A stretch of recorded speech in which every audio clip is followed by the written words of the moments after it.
கர்த்தருக்கு சொந்தம். கர்த்தருடைய பரிசுத்த நாமத்திற்கு மகிமை உண்டாவதாக. பிரபேக்க பரிசுத்த நாமமுனக்கு மகிமை கலுகனுகாக. இந்த 3ஆம் நாள் மாலையிலே நாம் தேவனுடைய சமூகத்தை கூடி வந்திருக்கிறோம். ఈ 3వ దినమేక సాయంకాలమునందు మనము దేవుని సన్నిధానమునకు వచ్చి ఉన్నాం. கடந்த 2 நாட்களிலே ஒவ்வொருவரையும் தேவன் அபரிதமாக ஆசீர்வதித்தார். గత 2 దినములు దేవుడు ప్రతి ఒక్కరిని విస్తారముగా దేవుడు ఆశీర్వదించెను. இந்த 3ஆம் நாள் மாலையிலேயும் கூட நிறைவான ஆசீர்வாதங்களோடு நம்முடைய நடுவிலே வந்திருக்கிறார்.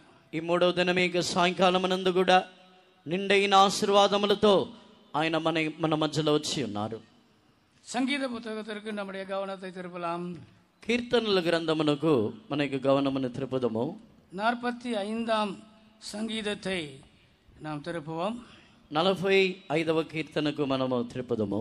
45ஆம் சங்கீதம் 6ஆம் 7ஆம் వచనங்கள். 45వ కీర్తన 6వ 7వ వాక్యములు. దేవా నీ సింహాసనము నిరంతరము నిలుచును, నీ రాజదండము న్యాయార్థమైన దండము. నీవు నీతిని ప్రేమించి భక్తిహీనతను ద్వేషించుచున్నావు. కావున దేవుడు నీ దేవుడే చెలికాండ్ర కంటే హెచ్చగునట్లుగా నిన్ను ఆనంద తైలముతో అభిషేకించి ఉన్నాడు. ஆண்டவருடைய நாமத்திற்கு மகிமை உண்டாவதாக. பிரபேக நாமமுனக்கு மகிமை கலுகனுகாக. இங்கே தேவனே உம்முடைய சிங்காசனம் என்றென்றைக்கும் உள்ளது என்று சொல்லப்பட்டிருக்கிறார். ఇక్కడ దేవా నీ సింహాసనము నిరంతరము నిలిచి ఉండునని రాయబడి ఉన్నది. இது ஒரு அழகான சங்கீதமாக இருக்கிறது. ఇది ఒక మంచి అందమైన కీర్తனை ఉన్నది. தேவனே உமது சிங்காசனம் என்றென்றைக்கும் உள்ளதாக இருக்கிறது. దేవా నీ సింహాసనము నిరంతరం ఉండును. உமது ராஜ்யத்தின் செங்கோல் நீதியுள்ள செங்கோலாக இருக்கிறது. మీ రాజదండము నీతిగలదై ఉన్నది. ஆண்டவருடைய பரிசுத்த நாமத்திற்கு மகிமை உண்டாவதாக. ప్రభు యొక్క పరిశుద్ధ నామమునకు మహిమ కలుగునుగాక. இயேசு ராஜாதி ராஜாவாக இருக்கிறார். యేసు రాజాది రాజువై ఉన్నారు. ஆண்டவருடைய நாமத்திற்கு மகிமை உண்டாகட்டும். ప్రభు యొక్క నామమునకు మహిమ కలుగునుగాక. தேவனுடைய சிங்காசனம் என்றென்றைக்கும் உள்ளது. దేవుని యొక్క సింహాసనము అది నిరంతరం ఉండును. அமெரிக்காவை ஒருவர் ஆளுகிறார். అమెరికాని ఒకరు ఏలుబడి చేస్తున్నారు. ரஷ்யாவை ஒருவர் ஆளுகிறார். రష్యాని ఒకరు ఏలుబడి చేస్తున్నారు. சைனாவை ஒருவர் ஆளுகிறார். చైనాని ఒకరు ఏలుబడి చేస్తున్నారు. இவைகளெல்லாம் வல்லரசுகளாக இருக்கிறார். ఇవన్నీ అగ్రరాజ్యములై ఉన్నది. இவர்கள் ஆளும்படியாக அவர்களுக்கு தலைவர்கள் இருக்கிறார்கள். వీరిని ఏలుబడి చేయుటకు వారికి అధిపతులు ఉన్నారు. கர்த்தருடைய நாமத்திற்கு மகிமை உண்டாகட்டும். ప్రభు యొక్క నామమునకు మహిమ కలుగునుగాక. ரஷ்யாவிலே புட்டின் அவர்கள் நிரந்தரமான ஆளுகை செய்யும்படியாக பிரயாசப்பட்டு கொண்டிருக்கிறார். రష్యాలో పుటిన్ నిరంతరమైన ఒక ఏలుబడిని చేయుటకు ప్రయాసపడుచున్నాడు. சைனாவிலே ஜி புன்ஜிங் அவர் கூட நிரந்தரமாய் அந்த தேசத்தை ராஜ்யத்தை ஆளுகை செய்ய முயற்சி செய்து கொண்டிருக்கிறார். చైనాలో జిబోన్జీ ఆయన కూడా నిరంతరముగా ఆ దేశముని ఏలుబడి చేయవలనని ప్రయాసపడుచున్నాడు. ஒவ்வொரு உலகத்திலும் ஒவ்வொருவர் தலைவர்கள் இருந்து ஆளுகை செய்து கொண்டிருக்கிறார்கள். ఒక్కొక్క దేశములో ఒక్కొక్కరు అధిపతులు ఏలుబడి చేయుచున్నారు. ஆனால் இந்த வசனம் என்ன சொல்லுகிறது தெரியுமா? కానీ ఈ వాక్యము ఏమైనా చెప్పుచున్నది తెలుసా? முழு உலகத்தையும் సర్వలోకముని தேவன் ஆளுகை செய்கிறார். దేవుడు ఏలుబడి చేయుచున్నారు. தேவனே உம்முடைய சிங்காசனம் என்றென்றும் உள்ளது. దేవా నీ సింహాసనము నిరంతరము నిలుచును. உம்முடைய ராஜ்யத்தின் செங்கோல் நீதியுள்ள செங்கோலா இருக்கிறது.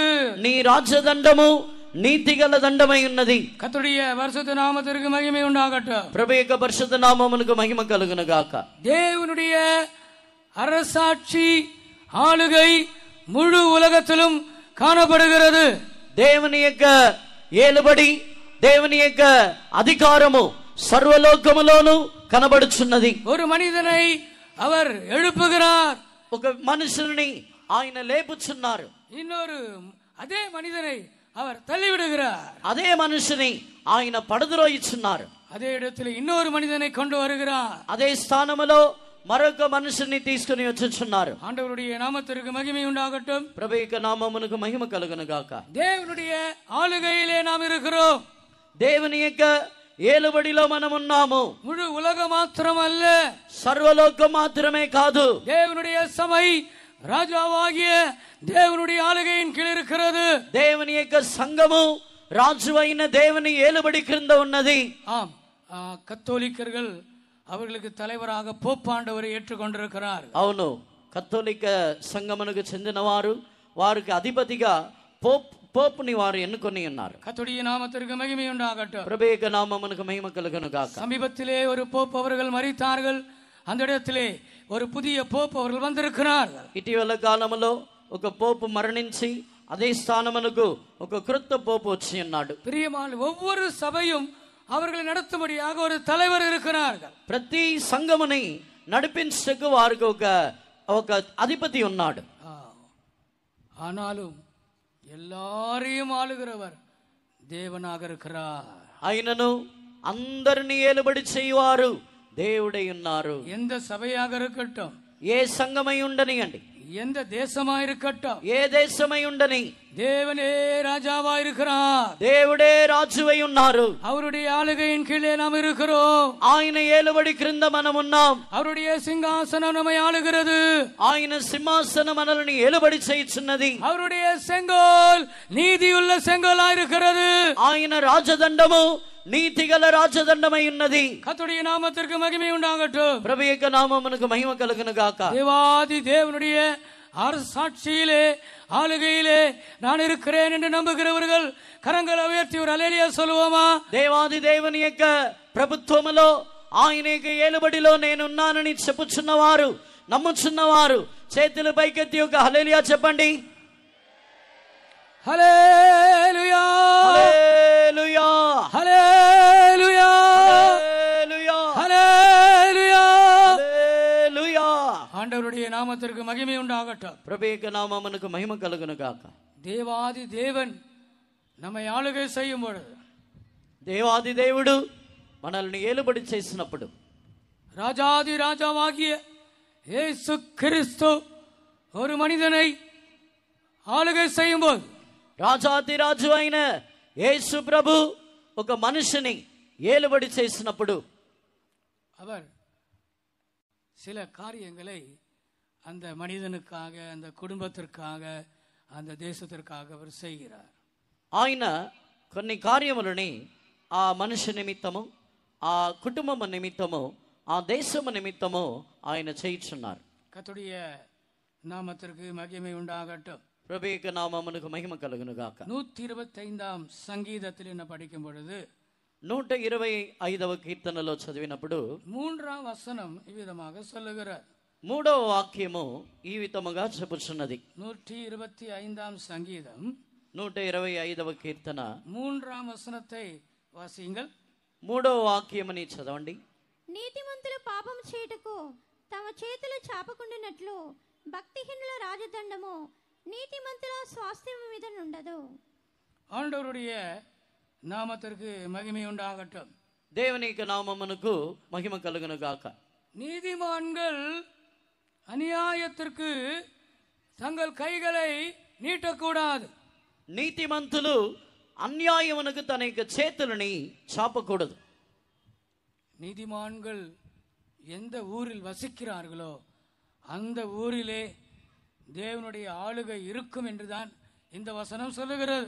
నీతిమంతులు ఏ ఊరిలో నివాసము చేయుచున్నారో ఆ పట్టణములో దేవుని ఏలుబడి ఉండుననేదే ఈ వాక్యము చెప్పుచున్నది. பக்தி உள்ளவர்கள் எந்த தேசத்தில் அதிகமாக இருக்கிறார்களோ அந்த தேசத்திலே தேவனுடைய சிங்காசனம் இருக்கிறது. భక్తి గలవారు ఏ దేశములో అధికముగా ఉన్నారో అక్కడ దేవుని సింహాసనం ఉన్నది. நீதிமான்கள் அநியாயத்திற்கு தங்கள் கைகளை నీటాదిరుపారుగలాగ. నీతిమంతులు అన్యాయమునకు తమ యొక్క చేతులని చాపకుండా ఉందురుగాక. ఒకసారి కూడా 3వ వాక్యం చదవండి. నీతిమంతులు పాపము చేయుటకు నీతిమంతులు పాపం చేయుటకు తమ చేతులు చాపకుండునట్లు తమ చేతులు చాపకుండునట్లు భక్తిహీనుల రాజదండము భక్తిహీనుల రాజదండము నీతిమంతుల స్వాస్థ్యం మీద ఉండదు. ஆண்டவருடைய நாமத்திற்கு மகிமை உண்டாகட்டும். பிரபு యొక్క నామమునకు మహిమ కలుగును గాక. பரிசுத்தவான்கள் இருக்கிற வரைக்கும், పరిశుద్ధులు ఉన్నంత వరకు, தேவனுடைய ஜனங்கள் இருக்கிற வரைக்கும், దేవుని జనులు ఉన్నంత వరకు, ஜெபிக்கிறவர்கள் இருக்கும் வரைக்கும், ప్రార్థించేవారు ఉన్నంత వరకు பிசாசின் கையிலே இந்த உலகம் கொடுக்கப்படுவதில்லை. అపవాది చేతిలో ఈ లోకము ఇవ్వబడదు. சாத்தானின் கையிலே இந்த உலகம் கொடுக்கப்படுவதில்லை. సాతానుడి యొక్క చేతిలో ఈ లోకము ఇవ్వబడదు. ஆண்டவருடைய நாமத்திற்கு மகிமை உண்டாகட்டும். ప్రభు యొక్క నామమునకు మహిమ కలుగును గాక. ஆதாம் ஒரு ராஜாவாக சிருஷ்டிக்கப்பட்டான். ఆదాము ఒక రాజువై సృష్టించబడి ఉన్నాడు. அவன் தலையிலே ஒரு கிரீடம் இருந்தது. అతని తల మీద ఒక కిరీటం ఉండెను. அந்த யானையை கூப்பிட்டால் அந்த யானை வரும். ఆ ఏనుగుని పిలిచినట్లయితే ఆ ఏనుగు వచ్చును. ஆதாம் அந்த சிங்கத்தை கூப்பிட்டால் அந்த சிங்கம் வரும். ఆదాము ఆ సింహమని పిలిస్తే ఆ సింహం వచ్చును. அந்த ஆதாம் அந்த அனகொண்டாவை கூப்பிட்டால் அந்த அனகொண்டா இடத்திலே வரும்.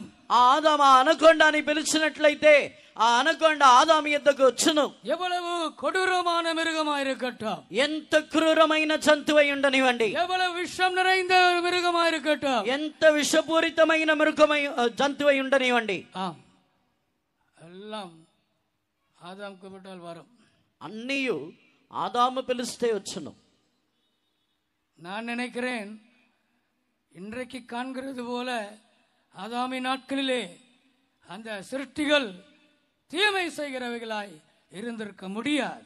నేను అనుకొనుచున్నాను, ఇప్పుడున్నట్టు ఆదాము యొక్క దినములలో ఈ సృష్టి అన్నీ కూడా కీడు చేయుచున్నదిగా ఉండేది కాదు. அந்த சிங்கம் கூட ஒரு ஆட்டுக்குட்டி போல இருந்திருக்கும். ఆ సింహము కూడా ఒక మేకపిల్ల గొర్రెపిల్ల లాగా ఉండి ఉండవచ్చు. அந்த புலி கூட அது சாந்தமா இருந்திருக்கும். ఆ పులి కూడా సాత్వికముగా ఉండి ఉండవచ్చు. பாம்பிலே விஷம் இருந்திருக்க முடியாது. పాములో విషం ఉండేది కాదు. ஆண்டவருடைய நாமத்திற்கு மகிமை உண்டாகட்டும். ప్రభు యొక్క నామమునకు మహిమ కలుగును గాక. அந்த தேலிலே விஷம் இருந்திருக்க முடியாது. ఆ తేల్లో విషం ఉండేది కాదేమో. అవును. ஏனென்றால் ஆதாமும் ஏவாளும் மகிமை என்னும் வஸ்திரம் தரித்திருந்தார்கள். ఎందుకంటే ఆదామును హవ్వను మహిమ అనే వస్త్రమని ధరించుకొని ఉన్నారు. கர்த்தருடைய நாமத்திற்கு மகிமை உண்டாகட்டும். ప్రభు యొక్క నామమునకు మహిమ కలుగును గాక. ஏதேன் தோட்டம் பாவமில்லாத தோட்டமாயிருந்தது. ఏదెన్ తోట పాపము లేని తోటయుండెను. பரிசுத்த தோட்டமாயிருந்தது. పరిశుద్ధమైన తోటయుండెను. அங்கே சமாதானம் இருந்தது. అక్కడ సమాధానం ఉండెను. அங்கே சந்தோஷம் இருந்தது. అక్కడ సంతోషం ఉండెను. அங்கே ஆரோக்கியம் இருந்தது. అక్కడ ఆరోగ్యం ఉండెను. அங்கே பரிசுத்தம் இருந்தது. అక్కడ పరిశుద్ధత ఉండెను. தேவ சமூகம் இருந்தது. దేవుని సాన్నిధ్యం ఉండెను. தேவன் அங்கே உலாவினார். దేవుడు అక్కడ సంచరించెను. தேவன் அவங்களோட பேசினார். దేవుడు వారితో మాట్లాడెను. அது ஒரு விசேஷமான அனுபவமா இருந்தது. అది ఒక విశేషమైన అనుభవమై ఉండెను. அங்கே பயம் இல்லை. అక్కడ భయం లేదు. அங்கே பகை இல்லை. అక్కడ పగ లేదు. அங்கே மரணம் இல்லை. అక్కడ మరణము లేదు. அங்கே ஆபத்து இல்லை. అక్కడ ఆపత్తు లేదు. பரிசுத்தவான்கள் இருக்கிற வரைக்கும், పరిశుద్ధులు ఉన్నంత వరకు பிசாசு அவன் எழும்பி கிரியை செய்ய முடியாது. అపవాది లేచి క్రియ చేయలేడు. ஜெபிக்கிறவர்கள் இருக்கும் வரைக்கும், ప్రార్థించేవారు ఉన్నంత వరకు, கண்ணீரோடு ஜெபிக்கிறவர்கள் இருக்கும் வரைக்கும், కన్నీళ్లతో ప్రార్థించేవారు ఉన్నంత వరకు, உபவாசத்தோடு ஜெபிக்கிறவர்கள் இருக்கிற வரைக்கும், ఉపవాసముతో ప్రార్థించేవారు ఉన్నంత వరకు, முழங்காலிலே நின்று ஜெபிக்கிறவர்கள் வரைக்கும், మోకరించి ప్రార్థించేవారు ఉన్నంత వరకు, கைகளை உயர்த்தி ஜெபிக்கிறவர்கள் இருக்கும் வரைக்கும், చేతులు పైకెత్తి ప్రార్థించేవారు ఉన్నంత వరకు இந்த உலகத்தை பிசாசு அழிக்க முடியாது. ఈ లోకముని సాతానుడు నశింప చేయలేడు. கர்த்தருடைய நாமத்திற்கு மகிமை உண்டாகட்டும். ప్రభు యొక్క నామమునకు మహిమ కలుగును గాక. ஆம், பிரியமானவர்களே, ஒரு நாள் ஆதாம் ஏவாள் ஆண்டவர் புசிக்க கூடாது என்று சொன்ன அந்த கனியை புசித்தார்கள். అవును ప్రియులారా, ఒకరోజు ఆదాము హవ్వను దేవుడు తినకూడదని చెప్పిన ఆ వృక్ష ఫలముని వారు తిని ఉన్నారు. கர்த்தருடைய நாமத்திற்கு மகிமை உண்டாகட்டும். ప్రభు యొక్క నామమునకు మహిమ కలుగును గాక. தோட்டத்தின் நடுவிலே அது இருந்தது. తోటలో మధ్యలో అది ఉండేను. ஏதேன் தோட்டத்தின் நடுவிலே அது இருந்தது. ఏదేన్ తోట యొక్క మధ్యలో ఉండేను. நன்மை தீமை அறியத்தக்க கனியாக அது இருந்தது. మంచి చెడుని ఎరిగే వృక్ష ఫలమై ఉండెను. நீங்கள் கேட்கலாம், அப்படியானால் அப்படிப்பட்ட ஒரு விருட்சத்தை, அப்படிப்பட்ட ஒரு கனியை ஏன் அந்த நல்ல ஆண்டவர் அந்த தோட்டத்தின் நடுவிலே வைக்க வேண்டும்? అలాగైతే ఎందుకు అటువంటి ఒక వృక్షమని, అటువంటి ఒక వృక్ష ఫలమని ఆ తోటలో మధ్యలో ఎందుకు దేవుడు పెట్టవలను? 10 வயசுல கல்யாணம் பண்ணி வைப்பீங்களா? 10 సంవత్సరాల్లో మీరు పెళ్లి చేస్తారా? உங்களுக்கு ஒரு பையன் இருக்கிறான், మీకు ఒక అబ్బాయి ఉన్నాడు అనుకోండి, அவனுக்கு 10 வயசு, అతనికి 10 సంవత్సరాలు. உங்களுக்கு ஒரு பெண் இருக்கிறாள், మీకు ఒక అమ్మాయి ఉన్నది అనుకోండి, அவனுக்கு 8 வயசு, 8 సంవత్సరాలు. அந்த 8 வயசு பொண்ணு இந்த 10 வயசு பையனுக்கு கல்யாணம் பண்ணி வைப்பீர்களா? 8 సంవత్సరాల అమ్మాయిని 10 సంవత్సరాల అమ్మాయితో పెళ్లి చేస్తారా? செய்தால் அவர்களுக்கு விரோதமாய் அரசாங்கம் நடவடிக்கை எடுக்கும். ఒకవేళ వారు అలా పెళ్లి చేసినట్లయితే వారికి విరోధముగా ప్రభుత్వము చర్యలు తీసుకుంటుంది. அவர்களுடைய பெற்றோர்களை அரசாங்கம் கைது செய்யும். వారి యొక్క తల్లిదండ్రులని ప్రభుత్వము వారిని అరెస్ట్ చేయుచున్నది. அப்படியானால் அர்த்தம் என்ன? అలాగైతే అర్థం ఏంటి? அவர்கள் விவாகம் செய்யக்கூடாதா? వారు వివాహం చేసుకోకూడదా? அவர்கள் கல்யாணம் செய்யக்கூடாதா? వారు పెళ్లి చేసుకోకూడదా? செய்யலாம், చేసుకోవచ్చు, செய்ய வேண்டும், చెయ్యాలి. அதற்கு ஒரு వయது இருக்கிறது. కానీ దానికి ఒక వయసు ఉన్నది. அந்த பெண்ணுக்கு 18 வயது முடிய வேண்டும். ఆ అమ్మాయికి 18 సంవత్సరాలు పూర్తి అవ్వాలి. அந்த வயது வரைக்கும் அவள் காத்திருக்க வேண்டும். ఆ వయసు వరకు ఆమె కనిపెట్టాలి. வாலிபர்களே, యవనస్తులారా, வாலிபர்களே, యవనస్తులారా, கிறிஸ்தவ வாலிபர்களே, క్రైస్తవ యవనస్తులారా, ரட்சிக்கப்பட்ட வாலிபர்களே, రక్షణ పొందిన యవనస్తులారా, ஞானஸ்தானம் எடுத்த வாலிபர்களே, బాప్తిసము తీసుకొని ఉన్న యవనస్తులారా, அபிஷேகம் பெற்ற வாலிபர்களே, అభిషేకం పొంది ఉన్న యవనస్తులారా, இயேசுவை நேசிக்கிற வாலிபர்களே, యేసు ప్రభుని ప్రేమించే యవనస్తులారా, ஜெபிக்கிற வாலிபர்களே, ప్రార్థించే యవనస్తులారా, கல்யாணத்திற்காக ஒரு நாள் வரும், அதுவரைக்கும் காத்திருங்கள். వివాహము నిమిత్తము ఒక రోజు వచ్చును, అంతవరకు కనిపెట్టుడి. அதுக்கு முன்னாலே அந்த பழத்தை புசிக்க கூடாது. దానికి ముందే ఆ వృక్ష ఫలముని తినకూడదు. அன்றைக்கு ஆதாமும் ஏவாளும் செய்த அதே தவறை, அதே பாவத்தை இன்றைய உலகம் செய்து கொண்டிருக்கிறது. ఆ రోజు ఆదామును అవ్వను చేసిన అదే పాపముని ఈ రోజు ఈ లోకము అదే పాపముని చేయుచున్నది. ஆண்டவருடைய நாமத்திற்கு மகிமை உண்டாகட்டும். ప్రభు యొక్క నామమునకు మహిమ కలుగును గాక. அவர்கள் விவாகம் பண்ணுகிறது இல்லை, వివాహము చేసుకోవటం లేదు, ஆனால் ఒరే రూమ్లే తంగుகிறார்கள். కానీ ఒకే రూములో ఉంటున్నారు. ఏం చెప్తున్నా దానికి? Living together. Living together. அது ஒரு ஸ்டைல், பெருமையா சொல்றாங்க, దాన్ని గర్వంగా చెప్పుకుంటున్నారు.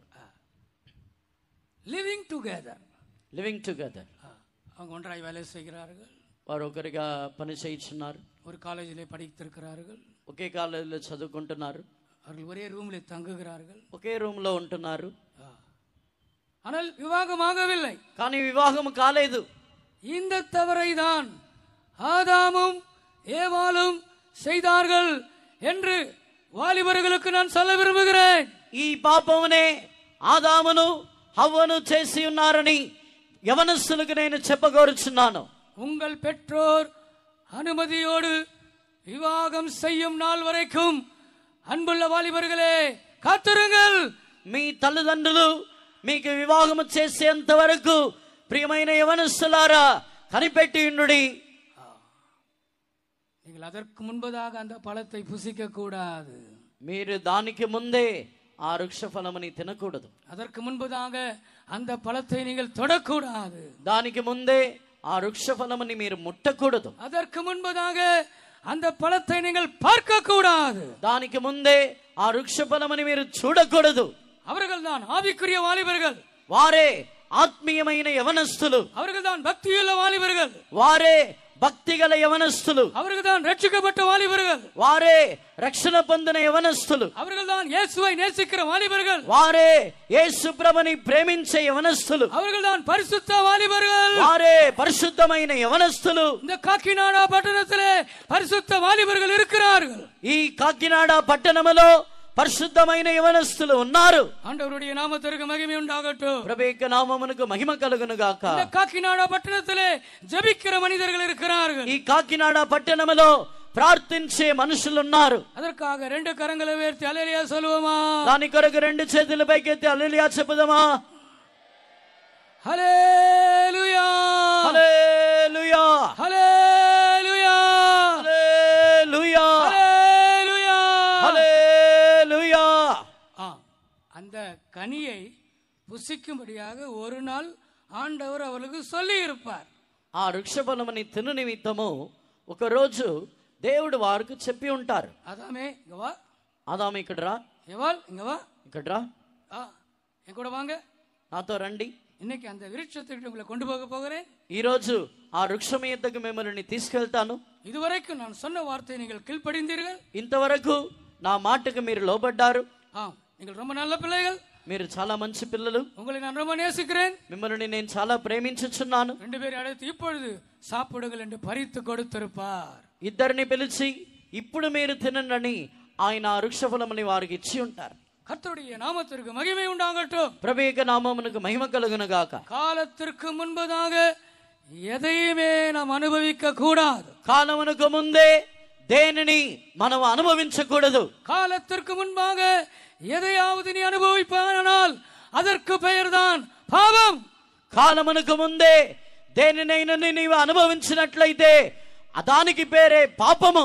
ஆதாம் பாவம் செய்தான், ఆదాము పాపము చేసెను, ஏவாள் பாவம் செய்தான், హవ్వ పాపము చేసి ఉన్నది. தேவனுடைய கற்பனையை மீறினார்கள், దేవుని ఆజ్ఞని తిరస్కరించిరి. அன்றோடு இந்த பாம்பு விஷம் நிறைந்ததாய் மாறிவிட்டது. ఆ రోజుతో ఈ పాము విషపూరితముగా మారి ఉన్నది. இந்த தேல் விஷம் நிறைந்ததாய் மாறிவிட்டது. ఈ తేలు విషపూరితముగా మారి ఉన్నది. இந்த சிங்கம் மனிதனை தின்கிற மிருகமாய் ఈ மாறிவிட்டது. సింహము మనుషులని తినే జంతువుగా మారిపోయి இந்த ఉన్నది. புலி மானை அடித்து சாப்பிடுகிறது. ఆ పులి జింకని కొట్టి తినుచున్నది.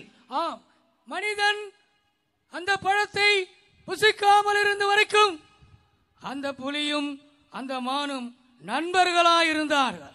మనుషులు ఆ వృక్ష ఫలముని తినేంత వరకు కూడా ఆ పులిను ఆ జింకను స్నేహితులై ఉండిరి. அங்கே பயம் இல்லை, అక్కడ భయము లేదు. அங்கே பகை இல்லை, అక్కడ ద్వేషము లేదు. அங்கே விரோதி இல்லை, అక్కడ విరోధి లేడు. அங்கே மரணம் இல்லை, అక్కడ మరణము లేదు. அங்கே ஆபத்து இல்லை. అక్కడ ప్రమాదము లేదు. ஏனென்றால் அங்கே பரிசுத்தம் இருந்தது.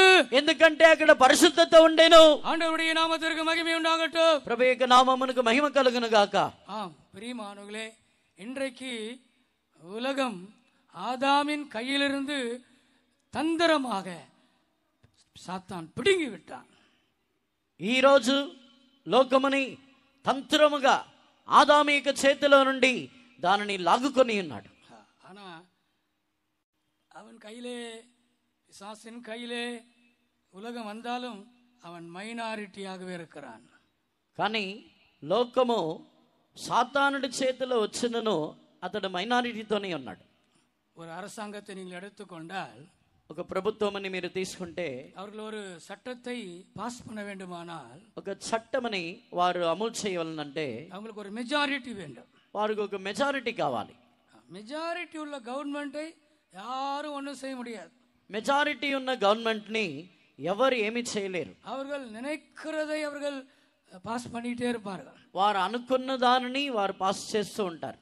ஆனால் மைனாரிட்டியாக இருக்கிற ஒரு கவர்மெண்ட் அது தாங்கள் விரும்புகிற எந்த ஒரு திட்டத்தையும் செயலில் கொண்டு வருவதற்கு மற்றவர்களுடைய சப்போர்ட்டை அது தேடிக்கொண்டே இருக்கும். కానీ మైనారిటీతో ఉన్న గవర్నమెంట్ వారి యొక్క చట్టములని వారి యొక్క ఆలోచనలని తీసుకొని రావడానికి వారికి సపోర్ట్ చేసే వారిని వెతుకుతూ ఉంటుంది. యేసు பிசாசை இந்த உலகத்தின் அதிபதி என்று சொல்கிறார். యేసు సాతానుని ఈ లోకం యొక్క అధిపతి అని చెప్పుచున్నాడు. யோவான் சுவிசேஷம் యోహాను సువార్త 14వ అధికారం 14వ అధ్యాయము 20వ వచనం 20వ వాక్యము.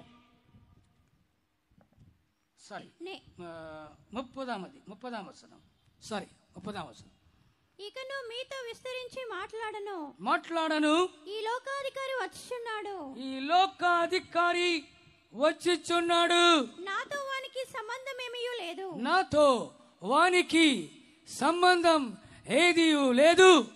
ஆண்டவருடைய நாமத்திற்கு மகிமை உண்டாவதாக. ప్రభు యొక్క నామమునకు మహిమ కలుగును. விதமாக கூப்பிடுகிறார் என்று பாருங்கள்.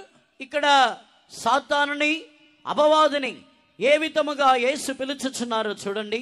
இதோ உலகத்தின் அதிபதி என்னிடத்திலே வருகிறார். ఇదిగో లోకాధికారి నా యొద్దకు వచ్చుచున్నాడు. அப்படியானால் ஆதாமின் கையிலிருந்து அவன் பாவம் செய்த போது இந்த உலக அதிகாரம் பிசாசின் கையிலே போய்விட்டது. అలాగైతే ఆదాము పాపము చేసినప్పుడు లోకం యొక్క అధికారము ఆదాము చేతిలో నుండి అపవాది చేతికి వెళ్ళి ఉన్నది. நான் சொல்லுகிறேன், இப்பொழுது இந்த கிருபையின் காலத்திலே பிசாசுடைய அரசாங்கம் మైనారిటీ அரசாங்கம் தான்.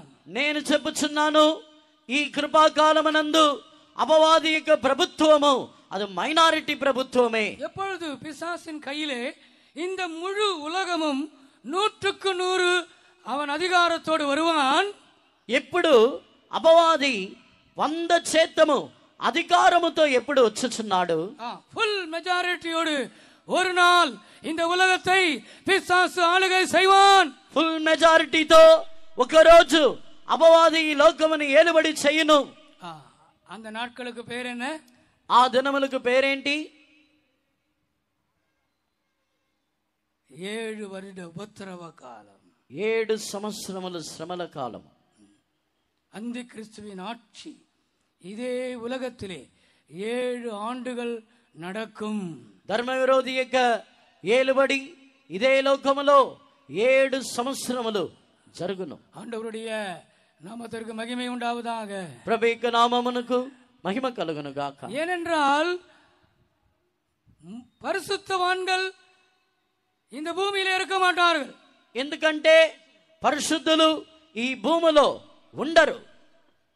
அதற்கு முன்பதாக అంతకు ముందే அந்தி கிறிஸ்து 7 ஆண்டுகள் இந்த முழு உலகத்தையும் ஆளுகை செய்யும் அந்த முதல் நாளுக்கு முன்பதாக ధర్మ విరోధి ఈ లోకముని 7 సంవత్సరములు ఏలుబడి చేయబోచున్న ఆ మొదటి దినమునకు ముందుగా சபை எடுத்துக்கொள்ளப்படும், సంఘము ఎత్తబడును. அதுதான் ரகசிய வருகை என்று சொல்கிறோம். అదే రహస్య రాకడ అని చెప్పుచున్నాం. பரிசுத்தவான்கள் எடுத்துக்கொள்ளப்படுவார்கள், పరిశుద్ధులు ఎత్తబడుదురు, ஜெபிக்கிறவர்கள் எடுத்துக்கொள்ளப்படுவார்கள், ప్రార్థించేవారు ఎత్తబడుదురు, இயேசுவை நேசிக்கிறவர்கள் எடுத்துக்கொள்ளப்படுவார்கள், యేసుని ప్రేమించేవారు ఎత్తబడుదురు. எக்காலம் தணிக்கும் మ్రోగును ஒரு நிமிஷத்திலே, ఒక నిమిషములో, ஒரு பொழுதிலே ఒక రెప్పపాటులో அவர்கள் மறுரூபமாவார்கள், వారు రూపాంతరపరచబడుదురు, காணாமல் போவார்கள், కనబడకుండా పోవుదురు. சபை எடுத்துக்கொள்ளப்பட்ட அடுத்த நொடியிலே, సంఘం ఎత్తబడిన తర్వాత సెకండ్ లో இந்த பூமி, இந்த உலகம், முழு உலகம் அந்தி கிறிஸ்துவினால் அது ஆளுகை செய்யப்படும். ఈ లోకము, ఈ సర్వలోకము కూడా ధర్మ విరోధి చేత ఏలుబడి చేయబడును. அந்த அந்தி கிறிஸ்துவின் 7 வருட உபத்திரவ காலம் வரும் வரைக்கும் சாத்தான் உலகத்தின் அதிபதியாக இருந்தாலும் அவன் ஒரு మైనారిటీயாகவே இருப்பான். ఆ ధర్మ విరోధి యొక్క 7 సంవత్సరములు ఏలుబడి వచ్చేంత వరకు సాతానుడు లోకాధికారి అయి ఉండినను అతడు మైనారిటీ అధికారి అయి ఉండును. ஒருவேளை அவனுக்கு ஒரு 60% அதிகாரம் இருக்கலாம். ఒకవేళ అతనికి 60% అధికారం ఉండవచ్చు. 70% அவனுக்கு இந்த காக்கிநாடா மேலே அதிகாரம் இருக்கலாம். 70% ఈ కాకినాడ మీద అధికారం ఉండవచ్చు. அதனால்தான் அங்கே அங்கே அங்கே பிரச்சனைகளை நாம் பார்க்கிறோம். అందుకే అక్కడక్కడక్కడ కొన్ని సమస్యలని చూస్తున్నాం. அதனால்தான் மனிதர்கள் குடித்து குடித்து செத்து போகிறார். అందుకే మనుషులు త్రాగి త్రాగి చనిపోతున్నారు. மனிதர்கள் சொந்த மனைவியை விட்டு வேறொருவரோடு குடும்பம் நடத்துகிறார்கள். మనుషులు సొంత భార్యని విడిచి వేరే ఒకరితో కాపురం చేయించున్నారు. அதனால்தான் பேங்குகள் கொள்ளையடிக்கப்படுகிறது. అందుకే బ్యాంకులన్నీ దోచబడుచున్నది. வீடுகளிலே திருடர்கள் வந்து கொள்ளையடித்துக் கொண்டு போகிறார்கள். ఇళ్లలో దొంగలు వచ్చి దోచుకొని పోతున్నారు. இதெல்லாம் ஏன் நடக்கிறது? ఇవన్నీ ఎందుకు జరుగుతున్నాయి? பாஸ்டர், நீங்க சொல்றீங்க தேவனுடைய சிங்காசனம் இந்த உலகத்தில் இருக்கிறது என்று சொல்லுகிறீர்கள். పాస్టర్, మీరు చెప్పుచున్నారు దేవుని సింహాసనము ఈ లోకములో ఉన్నదని చెప్పుచున్నారు. அந்த வசனம் உண்மையானால், ఆ వాక్యము నిజమైతే நான் ஏன் கடன் பிரச்சனையில் இருக்க வேண்டும்? నేను ఎందుకు అప్పుల సమస్యల్లో ఉండాలి? நீங்கள் சொல்லுகிற அந்த வசனம் உண்மையானால், మీరు చెప్పే వాక్యము నిజమైతే நான் ఏன் வியாதிக்காரனா இருக்க வேண்டும்? నేనెందుకు వ్యాధితో ఉండవలను? என்னுடைய பிள்ளையை வியாதியிலே நான் இழந்து விட்டேனே, నా బిడ్డని వ్యాధిలో నేను పోగొట్టుకొని ఉన్నానే, என்னுடைய கணவனை ஆக்சிடென்ட்டிலே நான் இழந்து விட்டேனே, నా భర్తని యాక్సిడెంట్ లో నేను పోగొట్టుకొని ఉన్నాను, என்னுடைய వయదాன தாய் வியாதியிலே மரித்து விட்டார்களே, నా వృద్ధుడైన తల్లి వ్యాధిలో చనిపోయి ఉన్నారు. இதற்கெல்லாம் காரணம் என்ன? వీటన్నిటికీ కారణం ఏమిటి? தேவனுடைய சிங்காசனம் இந்த உலகத்திலே இருக்கிறது உண்மையானால், என் வீட்டிலே என் குடும்பத்திலே இவைகள் ஏன் நடந்தது? దేవుని సింహాసనము ఉన్నది నిజమైతే ఇవన్నీ మా కుటుంబములో ఎందుకు జరిగి ఉన్నది? பிரியமானவர்களே, உலகத்தின் அதிபதியாய் பிசாசு இருக்கிறான். అవును ప్రియులారా, లోకాధికారి అపవాది ఉన్నాడు. அவனுக்கு முழு சுதந்திரமும் தேவன் கொடுக்கவில்லை. అతనికి పూర్ణమైన స్వాతంత్ర్యమని దేవుడు ఇవ్వలేదు. நான் சொன்னது போல அவன் மைனாரிட்டி கவர்மெண்டாக இருக்கிறான். నేను చెప్పినట్టు అతడు ఒక మైనారిటీ గవర్నమెంట్ అయి ఉన్నాడు. அந்த சின்ன அதிகாரத்தை வைத்துக்கொண்டு, ఆ చిన్న అధికారముని ఎంచుకొని, அந்த கொஞ்ச பலத்தை வைத்துக்கொண்டு, ఆ కొంచె బలమని పట్టుకొని, அந்த கொஞ்சம் ஞானத்தை வைத்துக்கொண்டு, ఆ కొంచెం జ్ఞానముని పట్టుకొని மனிதருக்கு அவன் தீமைகளை செய்து கொண்டிருக்கிறான். మనుషులకి అతడు కీడు చేయుచున్నాడు. கர்த்தருடைய நாமத்திற்கு மகிமை உண்டாகட்டும். ప్రభువుకి నామమునకు మహిమ కలుగును గాక. பிரியமானே, இயேசுவோடு ஒரு மனிதன் நெருங்கி வரும்போது, ప్రియులారా, యేసు ప్రభుతో ఒక మనిషి సమీపించి వచ్చినప్పుడు அவனுடைய குடும்பத்திலே அவனுடைய வாழ்க்கையில் இருக்கிற சத்தானின் அதிகாரம், சத்தானின் கிரியைகள் அழிக்கப்படும். ఆయన యొక్క కుటుంబంలో ఉన్న సాతానుడి యొక్క క్రియలు, సాతానుడి యొక్క అధికారము నశింప చేయబడును. அதை பற்றி சில வசனங்களை நான் உங்களுக்கு சொல்ல போகிறேன். దానిని గురించి కొన్ని వాక్యములని మీకు చెప్పగోరుచున్నాను. கர்த்தருடைய பரிசுத்த நாமத்திற்கு மகிமை உண்டாவதாக. ప్రభు యొక్క పరిశుద్ధ నామమునకు మహిమ కలుగును గాక. என்னாகமம் 24 அதிகாரம், సంఖ్యాకాండము 24వ అధ్యాయం. ఎన్నాగమం ఉదయించను, అది మోయాబు ప్రాంతములను కొట్టును, ఉదయించను, అది మోయాబు ప్రాంతములను కొట్టును, మోయాబు ప్రాంతమును కొట్టును, కలహవీరులను అందరినీ నాశనము చేయును. ஆண்டவருடைய நாமத்திற்கு மகிமை உண்டாவதாக. ప్రభు యొక్క నామమునకు మహిమ కలుగును గాక. ஒரு நட்சத்திரம் யாக்கோபிலிருந்து உதிக்கும்.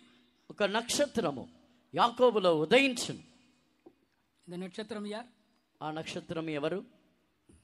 யாக்கோபிலிருந்து உதிக்கிற இந்த நட்சத்திரம் யார்?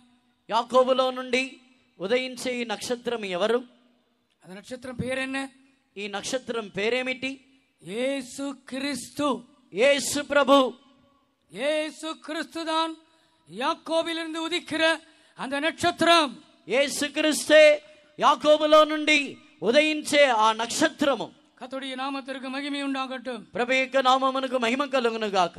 எத்தனையோ ஆயிரம் ஆண்டுகளுக்கு முன்பதாக இயேசு தேவாதி தேவன் பரலோகத்தை விட்டு இறங்கி மனிதனாக அவர் கன்னி மரியாள் வயிற்றிலே பிறப்பார் என்ற தீர்க்க தரிசனம் சொல்லப்பட்டது. ఎన్నో వేల సంవత్సరములకు ముందే దేవాది దేవుడు కన్యకైన మరియా యొక్క కడుపులో ఆయన జన్మించబడునని ప్రవచనము చెప్పబడెను. யாக்கோபிலிருந்து இஸ்ரவேல் வம்சத்திலிருந்து இயேசு மனிதனாய் அவதரிப்பார் என்று தீர்க்க தரிசனம் சொல்லுகிறார்.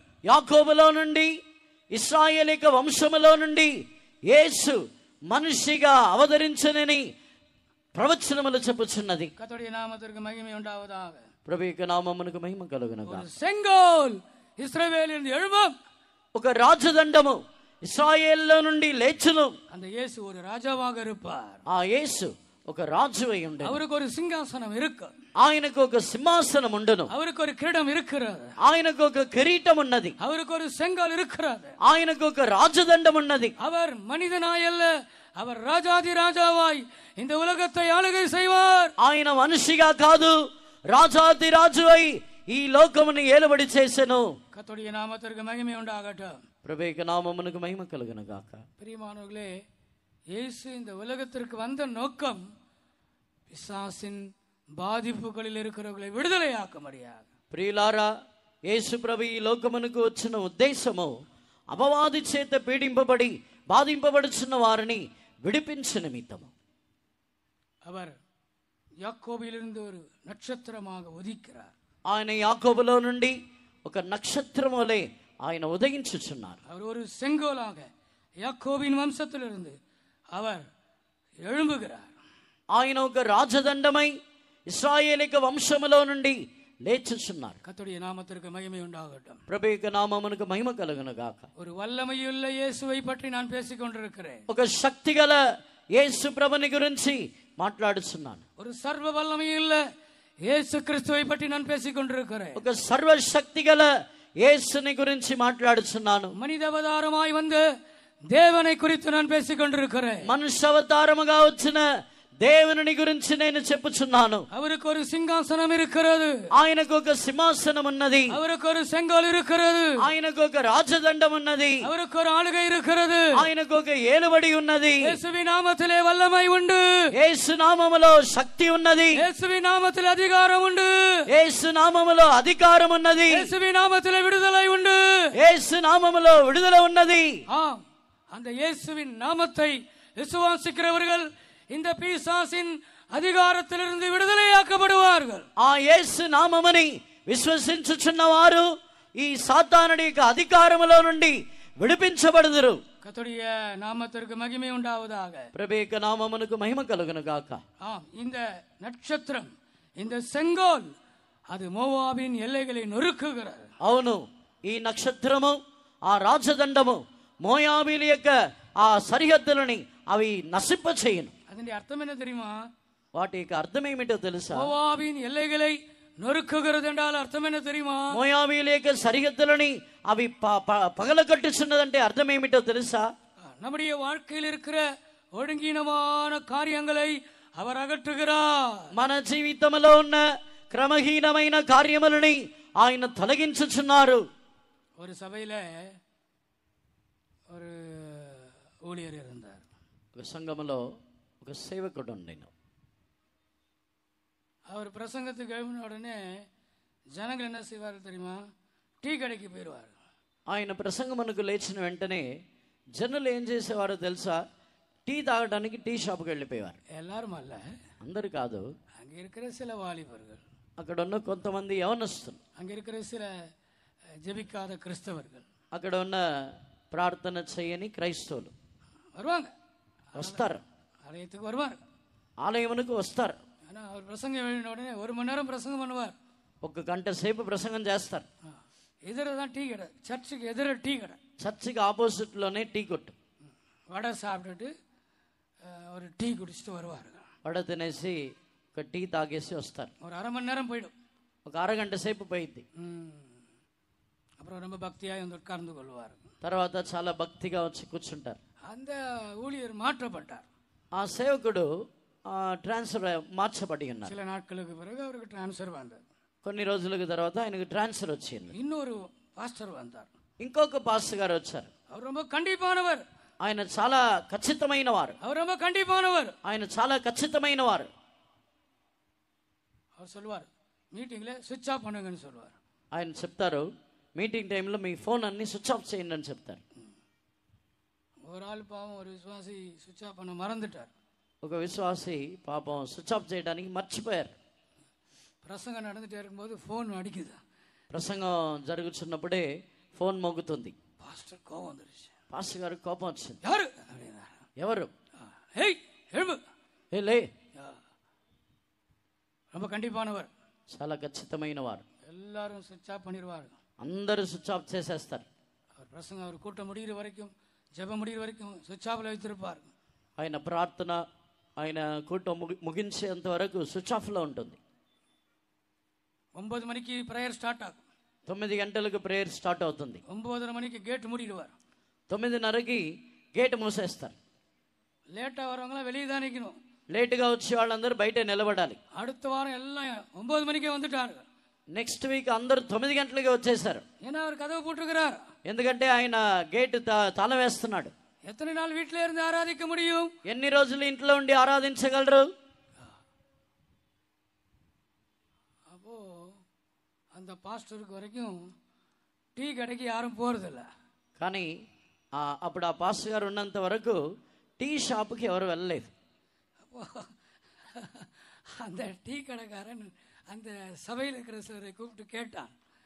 ఆ టీ షాప్ అతను ఆ సంఘంలో ఉన్న ఒక అతన్ని పిలిచి అడిగాడు, அப்பா எல்லாம் மத்தியில் வந்து வடை சாப்பிடுவாங்க, டீ சாப்பிடுவாங்க, இப்போ கொஞ்ச நாளாக யாருமே வர்றது இல்லையாப்பா? ఏంటండి చాలా మంది వచ్చి వడ టీ అంతా తిని తాగి వెళ్తారు, ఇప్పుడు ఎవరు రావట్లేదేంటి? ஐயோ, இப்போ வந்திருக்கிற பாஸ்டர் ரொம்ப கண்டிப்பா இருக்கிறார். ఇప్పుడు వచ్చిన పాస్టర్ గారు చాలా ఖచ్చితంగా ఉన్నారు.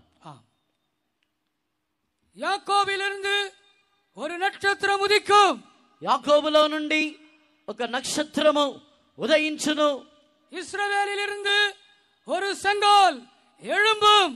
ఇశ్రాయేల్లో నుండి ఒక రాజదండము లేచును. యేసు నీ జీవితంలో వచ్చినప్పుడు, உன் குடும்பத்தை ஆளுகை செய்யும் பொழுது, నీ కుటుంబముని ఏలుబడి చేసినప్పుడు, உன் வாழ்க்கையில் இருக்கிற ஒழுங்கினங்கள் எல்லாம் సార్యంగా మోయాబు అని చెప్పినట్లయితే చట్టమునకు విరోధమైన కార్యములు. தேவனே உம்முடைய சிங்காசனம் என்றென்றைக்கும் உள்ளது. అవును దేవా, నీ సింహాసనము నిరంతరముండును. உங்கள் பிள்ளைகளுக்காக ஜெபியுங்கள். మీ పిల్లల కొరకు ప్రార్థించడి. உங்கள் குடும்பங்களுக்காக ஜெபியுங்கள். మీ కుటుంబముల కొరకు ప్రార్థించడి.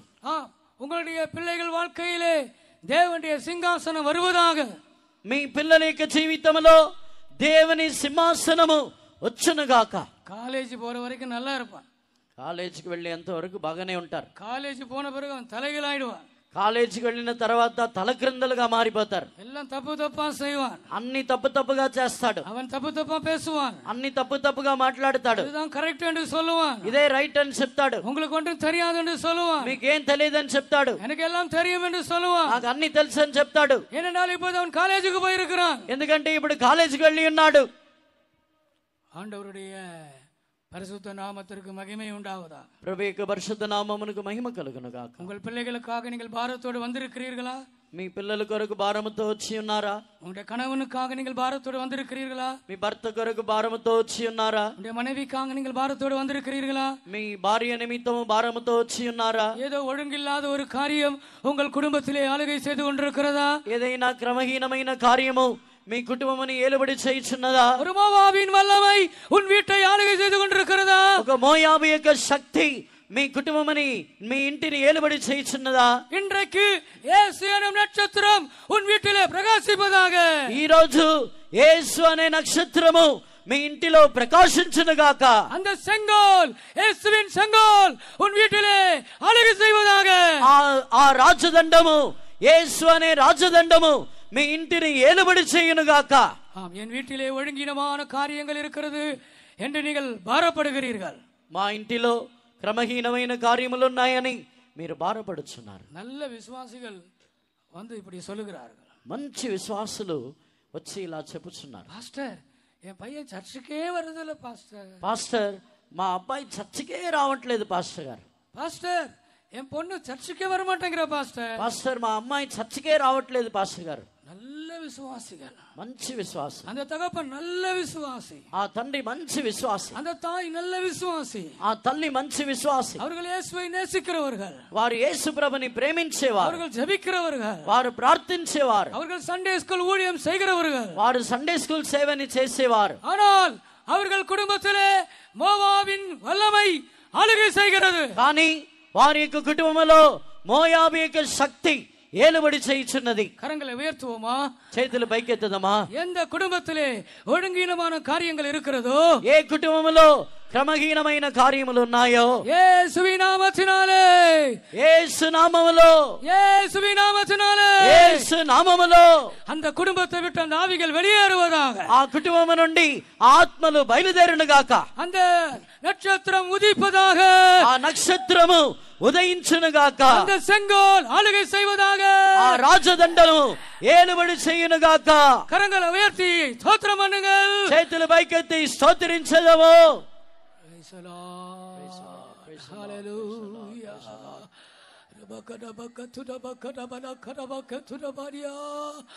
ஆமென் ஆண்டவரே, ஆமென் ஆண்டவரே.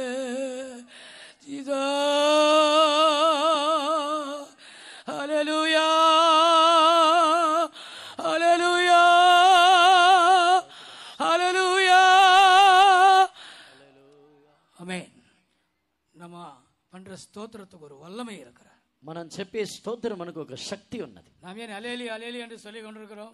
మనం ఎందుకు హల్లెలూయా హల్లెలూయా అని చెప్పుచున్నాం? அதில் ஒரு பவர் இருக்கிறது, దాంట్లో ఒక శక్తి ఉంది. பிரம்மாஸ். బ్రహ్మాస్. இப்போ யுத்தத்தில் இந்தியா யூஸ் பண்ணாரு. ఇప్పుడు యుద్ధంలో ఇండియా యూస్ చేశారు பிரம்மாஸ். బ్రహ్మాస్. நீங்க சொல்ற ஒவ்வொரு அலேலியாவும் சாத்தானை அழிக்கும். మీరు చెప్పే ఒక్కొక్క హల్లెలూయా సాతాన్ని నశింపచేయును. அந்த ட்ரோன் அழிக்கும், ఆ డ్రోన్ ని నశింపచేయును. அந்த మిసైల్ అழிக்கும், ఆ మిసైల్ ని నశింపచేయును. அது நரகத்திலிருந்து வருகிறது, అది నరకములో నుండి వచ్చుచున్నది, அது பாதாளத்திலிருந்து வருகிறது, అది పాతాళములో నుండి వచ్చుచున్నది, அது மந்திர சக்தியா இருக்கிறது, అది మాంత్రిక శక్తి ఉన్నది. உன்னுடைய ஸ்தோத்திரம், నీ స్తోత్రము, உன்னுடைய அலேலியா, నీ హల్లెలూయా அதை அழிக்கிறது, దానిని నశింపచేయుచున్నది. நடுவானத்திலேயே, మధ్య ఆకాశములోనే அது உன் குடும்பத்தை வந்து சேர முடியாது, అది నీ కుటుంబమునకు వచ్చి చేరలేవు, அது உன் வீட்டுக்குள்ள வந்து விழ முடியாது, అది నీ ఇంటి లోపలికి వచ్చి పడదు, அது உன் பிள்ளைகளை பாதிக்க முடியாது, అది నీ పిల్లలని బాధించలేవు. நீ பாதுகாக்கப்படுவாய், నీవు కాపాడబడదవు, குடும்பங்கள் பாதுகாக்கப்படும், కుటుంబములు కాపాడబడును. இயேசுவே ஆளுகை செய்கிறார், యేసు ఏలుబడి చేయుచున్నారు. இயேசுவே ராஜாதி ராஜா, యేసు రాజాది రాజా. கரங்களை உயர்த்தி அல்லேலூயா சொல்லுங்க. చేతులు పైకెత్తి హల్లెలూయా చెప్పండి. ஹல்லேலூயா, హల్లెలూయా ஹல்லேலூயா, హల్లెలూయా ஹல்லேலூயா. హల్లెలూయా. இயேசுவின் சிங்காசனம் உங்கள் வீடுகளிலே இருப்பதாக என்று நான் இந்த பட்டணத்தை ஆசீர்வதிக்கிறேன். యేసు యొక్క సింహాసనము మీ కుటుంబములో మీ ఇంటిలో ఉండునుగాక అని నేను ఈ పట్టణముని ఆశీర్వదించుచున్నాను. காக்கிநாடா பட்டணத்தை நாங்கள் ஆசீர்வதிக்கிறோம். కాకినాడ పట్టణముని మేము ఆశీర్వదించుచున్నాము. தீய சக்திகள் ஆளுகை செய்ய கூடாது, దుష్ట శక్తులు ఏలుబడి చేయకూడదు, பொல்லாத சக்திகள் ஆளுகை செய்ய கூடாது, దుష్ట శక్తులు ఏలుబడి చేయకూడదు. அந்த நட்சத்திரம் ஆளுகை செய்யட்டும், ఆ నక్షత్రము ఏలుబడి చేయనియండి, அந்த செங்கோல் ஆளுகை செய்யட்டும், ఆ దండము ఏలుబడి చేయును. இந்த காக்கிநாடா தேசம் ஆசீர்வதிக்கப்படுவதாக, ఈ కాకినాడ దేశము ఆశీర్వదించబడును గాక. கரங்களை உயர்த்தி ஒரு முறை கூட ஸ்தோத்திரம் பண்ணுங்கள். చేతులు పైకెత్తి మరొకసారి కూడా స్తోత్రించదము. Praise the Lord. Bless this land, O God. Hallelujah. Jesus. Hallelujah. Kakinada పట్టణమును సియోను దీవించండి, దీవించండి. Hallelujah. ஆமென்.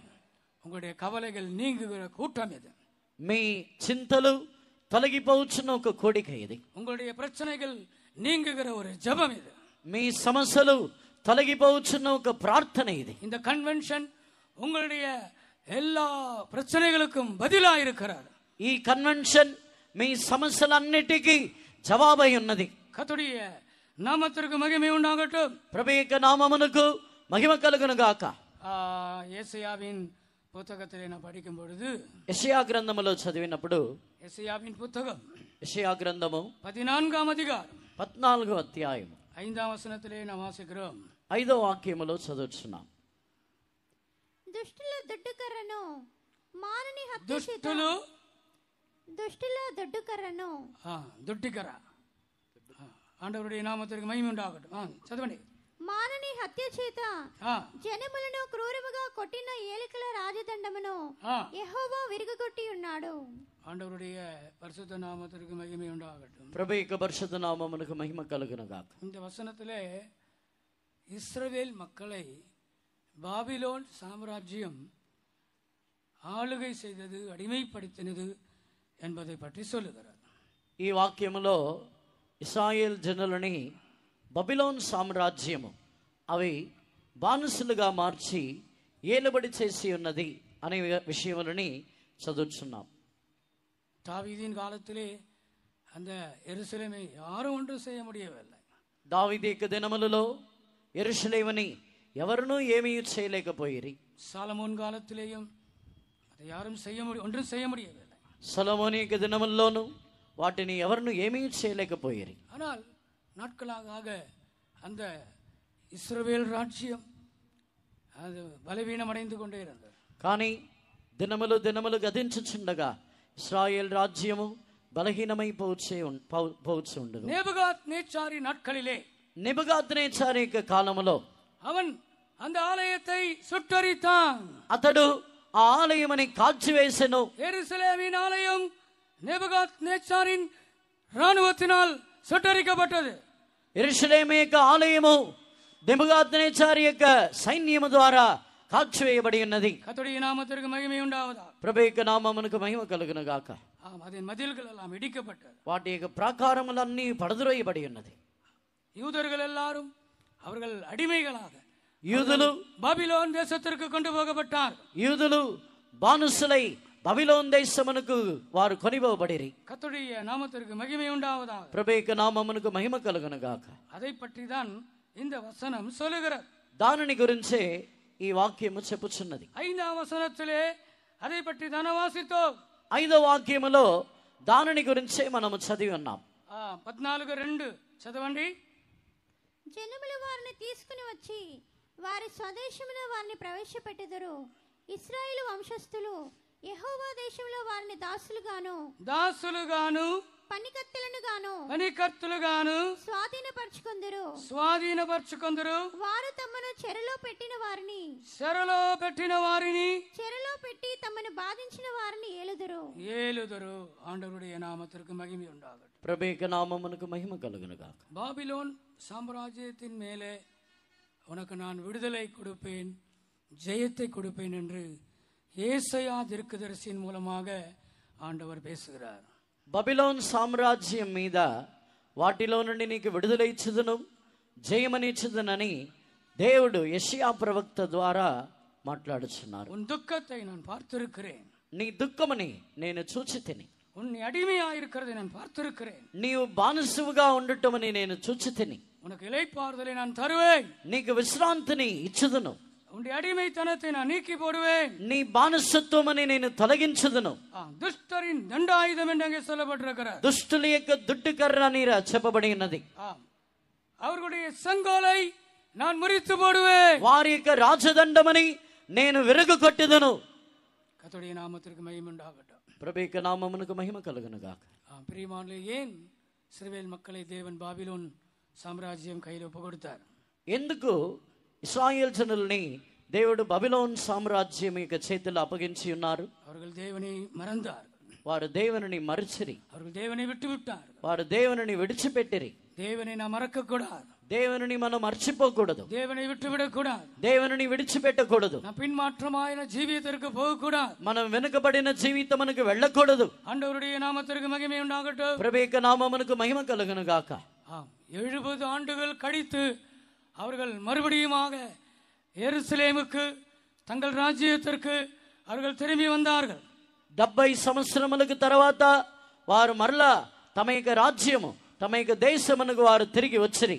ஆம், உங்களை கடினமாய் ஆளுகை செய்கிற வல்லமைகளை கர்த்தர் இன்றைக்கு உங்களை விடுதலையாக்குகிறார். మిమ్మల్ని కఠినముగా ఏలుబడి చేయుచున్న శక్తిలో నుండి దేవుడు మిమ్మల్ని విడిపించుచున్నారు. நீங்கள் திரும்பி வர வேண்டும்.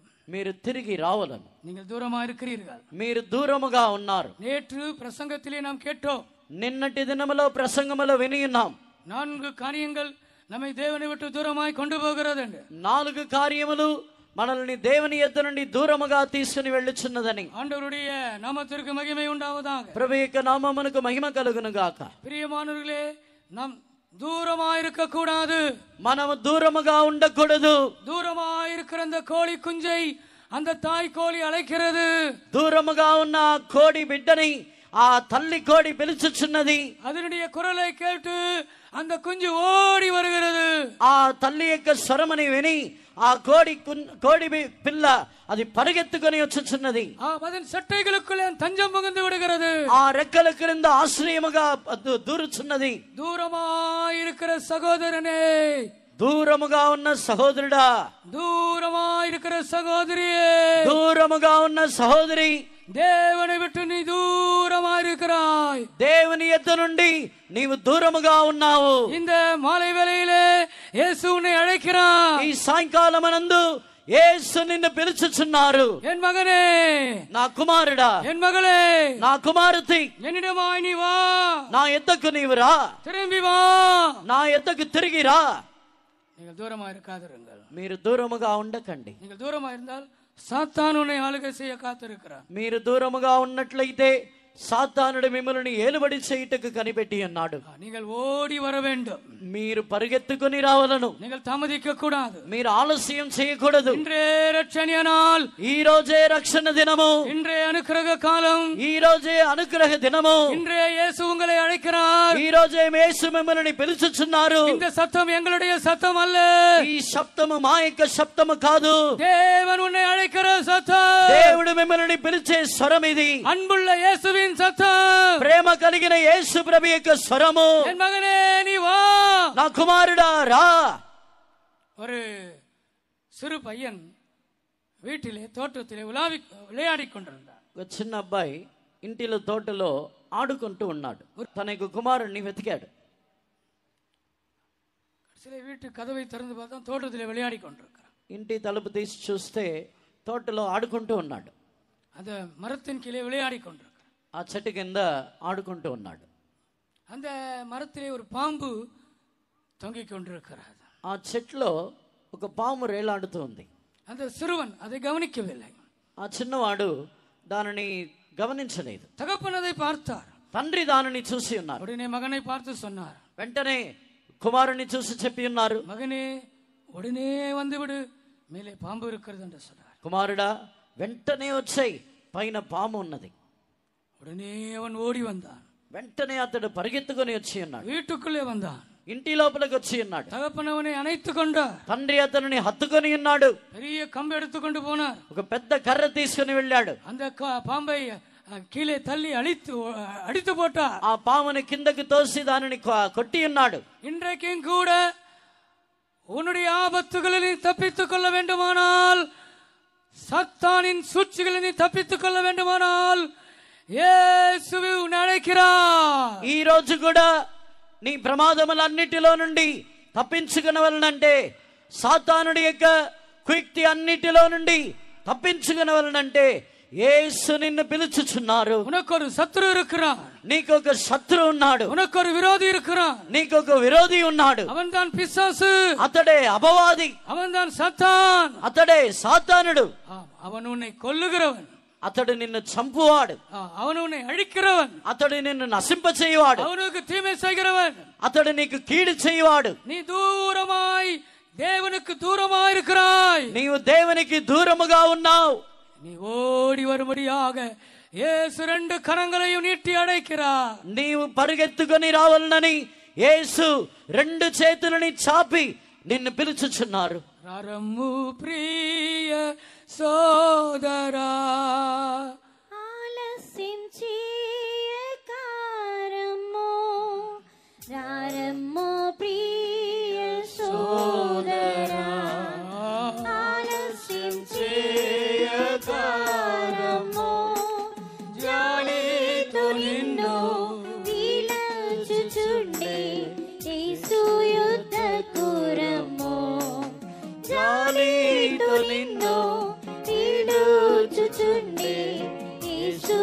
యుద్ధకు రమ్ము. యేసు రక్షకుడు, యేసు వైద్యుడు, యేసు రక్షకుడు. హల్లెలూయా. యేసు వైద్యుడు, ఆత్మతో నింపువాడు, రాజుల రాజు ఆయనే. ఆత్మతో నింపువాడు, రాజుల రాజు ఆయనే. యారమ్ము ప్రియ సోదరా, ఆలసించి కారమ్ము. యారమ్ము ప్రియ సోదరా, ఆలసించి కారమ్ము. జాలితో నిన్ను పీడించుచుండి, యేసు యుద్ధకు రమ్ము. జాలితో నిన్ను పీడించుచుండి, యేసు యుద్ధకు రమ్ము. நாளைக்கு வருவேன் என்று சொல்லாதே. రేపు వస్తానని చెప్పవద్దు. அடுத்த மாதம் வருவேன் என்று சொல்லாதே.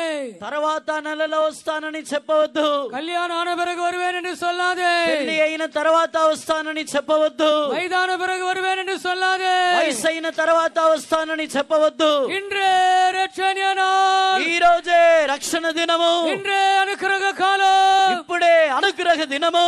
இயேசு இன்றே அழைக்கிறார். యేసు ఇప్పుడే పిలుచుచున్నారు. உன் இருதயத்தை கடினப்படுத்தாதே. నీ హృదయముని కఠినపరచుకొనవద్దు. கர்த்தருடைய சிங்காசனம் என்றென்றைக்கும் உள்ளது. దేవుని సింహాసనము నిరంతరముండును. தேவனே, உம்முடைய சிங்காசனம் என்றென்றைக்கும் உள்ளது. దేవా, నీ సింహాసనము నిరంతరముండును. உம்முடைய செங்கோல் அது நீதியுள்ள செங்கோல். మీ దండము అది నీతి గల రాజదండము. உனக்கு நீதி செய்வேன் என்று ஆண்டவர் சொல்லுகிறார். నీకు నీతి చేయుదును అని దేవుడు చెప్పుచున్నారు. உனக்கு அநியாயம் செய்திருக்கிறார்.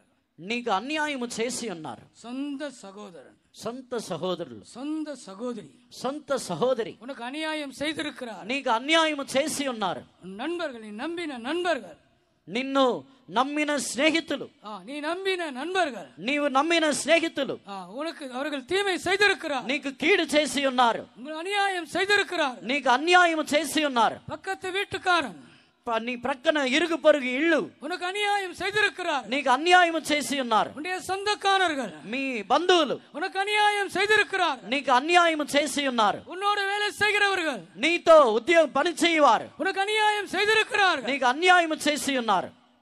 நீயோ பலவீனமாயிருக்கிறாய், నీవు బలహీనుడివై ఉన్నావు. அவர்களோ பலவான்களாயிருக்கிறார்கள். వారైతే బలవంతులై ఉన్నారు. அவர்களை நான் எதிர்க்க முடியாது. వారిని నేను ఎదిరించలేను. நீ இருதயத்திலே நீ குமரி கொண்டிருக்கிறாய். నీ హృదయంలో నీవు కుమిలిపోచున్నావు. எனக்கு நியாயம் கிடைக்காதா? నాకు న్యాయము దొరకదా? எனக்கு நீதி கிடைக்காதா? నాకు నీతి దొరకదా? அவருடைய செங்கோல் நீதியின் செங்கோல், ఆయన రాజదండము నీతి గల రాజదండము. இந்த மாலையிலே உங்களுக்கு நாங்கள் நற்செய்தி சொல்லுகிறோம். ఈ సాయంకాలమునందు మేము మీకు శుభవార్త చెప్పుచున్నాం. இயேசுவின் நாமத்திலே, యేసు నామములో, இயேசுவின் நாமத்திலே, యేసు నామములో, பரிசுத்த இயேசுவின் நாமத்திலே, పరిశుద్ధుడైన యేసు నామములో உனக்கு நீதி கிடைக்கும். నీకు నీతి దొరుకును. விசுவாசிக்கிறவர்கள் அல்லேலூயா சொல்லுங்கள். విశ్వసించేవారు హల్లెలూయా చెప్పండి. ஹல்லேலூயா, హల్లెలూయా, ஹல்லேலூயா, హల్లెలూయా, ஹல்லேலூயா. హల్లెలూయా. ஆண்டவருடைய நாமத்திற்கு மகிமை உண்டாவதாக. ప్రభు యొక్క నామమునకు మహిమ కలుగును గాక. எஸ்தரின் புத்தகத்தை நான் படிக்கும் பொழுது, ఎస్తర్ గ్రంథములో చదివినప్పుడు 4ஆம் அதிகாரம், 4వ అధ్యాయం, எஸ்தரின் புத்தகம் 4ஆம் அதிகாரம், ఎస్తర్ 4వ అధ్యాయం 11ஆம் வசனத்தை வாசியுங்கள். 11వ వాక్యమని చదవండి.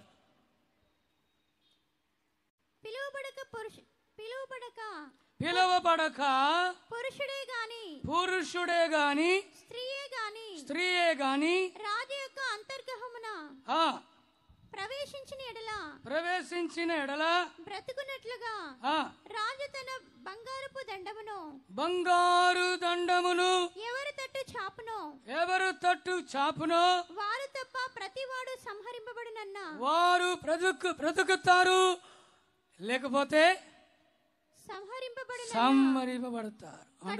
ఆజ్ఞ కలదని ஆண்டவருடைய நாமத்திற்கு மகிமை உண்டாகட்டும். பிரபுவின் நாமமுனக்கு மகிமை கலுகுனகாக. இந்த சம்பவம் கிறிஸ்தவர்கள் எல்லாருக்கும் தெரியும். ఈ సంభవము క్రైస్తవులందరికీ తెలుసు. அகாஸ்வேருவென ராஜா அரண்மனையிலே సింహాసనத்திலே உட்கார்ந்திருக்கிறார். అహస్వేరోస్ అనే రాజు తన యొక్క అంతఃపురములో సింహాసనములో ఆసీనుడై ఉన్నాడు. ஒரு பெண் அவசரமாக சந்திக்க வேண்டும் என்று விரும்புகிறார். ఒక స్త్రీ అవసరముగా తాను అతనిని సంధించవలనని కోరుచున్నది. தாமதிக்க முடியாது, ఆలస్యం చేయలేవు, தாமதிக்க முடியாது, ఆలస్యం చేయడానికి కుదరదు. அவள் உடனே அந்த ராஜாவை போய் சந்திக்க வேண்டும். వెంటనే ఆ రాజుని వెళ్ళి కలుసుకోవాలి. ஆனால் ராஜா அழைக்காமல் போக முடியாது. కానీ రాజు పిలవకుండా వెళ్ళలేము. ராஜா அழைக்காமல் போனால் அவர் செங்கோலை நீட்ட வேண்டும். రాజు పిలవకుండా వెళ్ళినట్లయితే ఆ రాజదండమని ఆయన చాపాలి.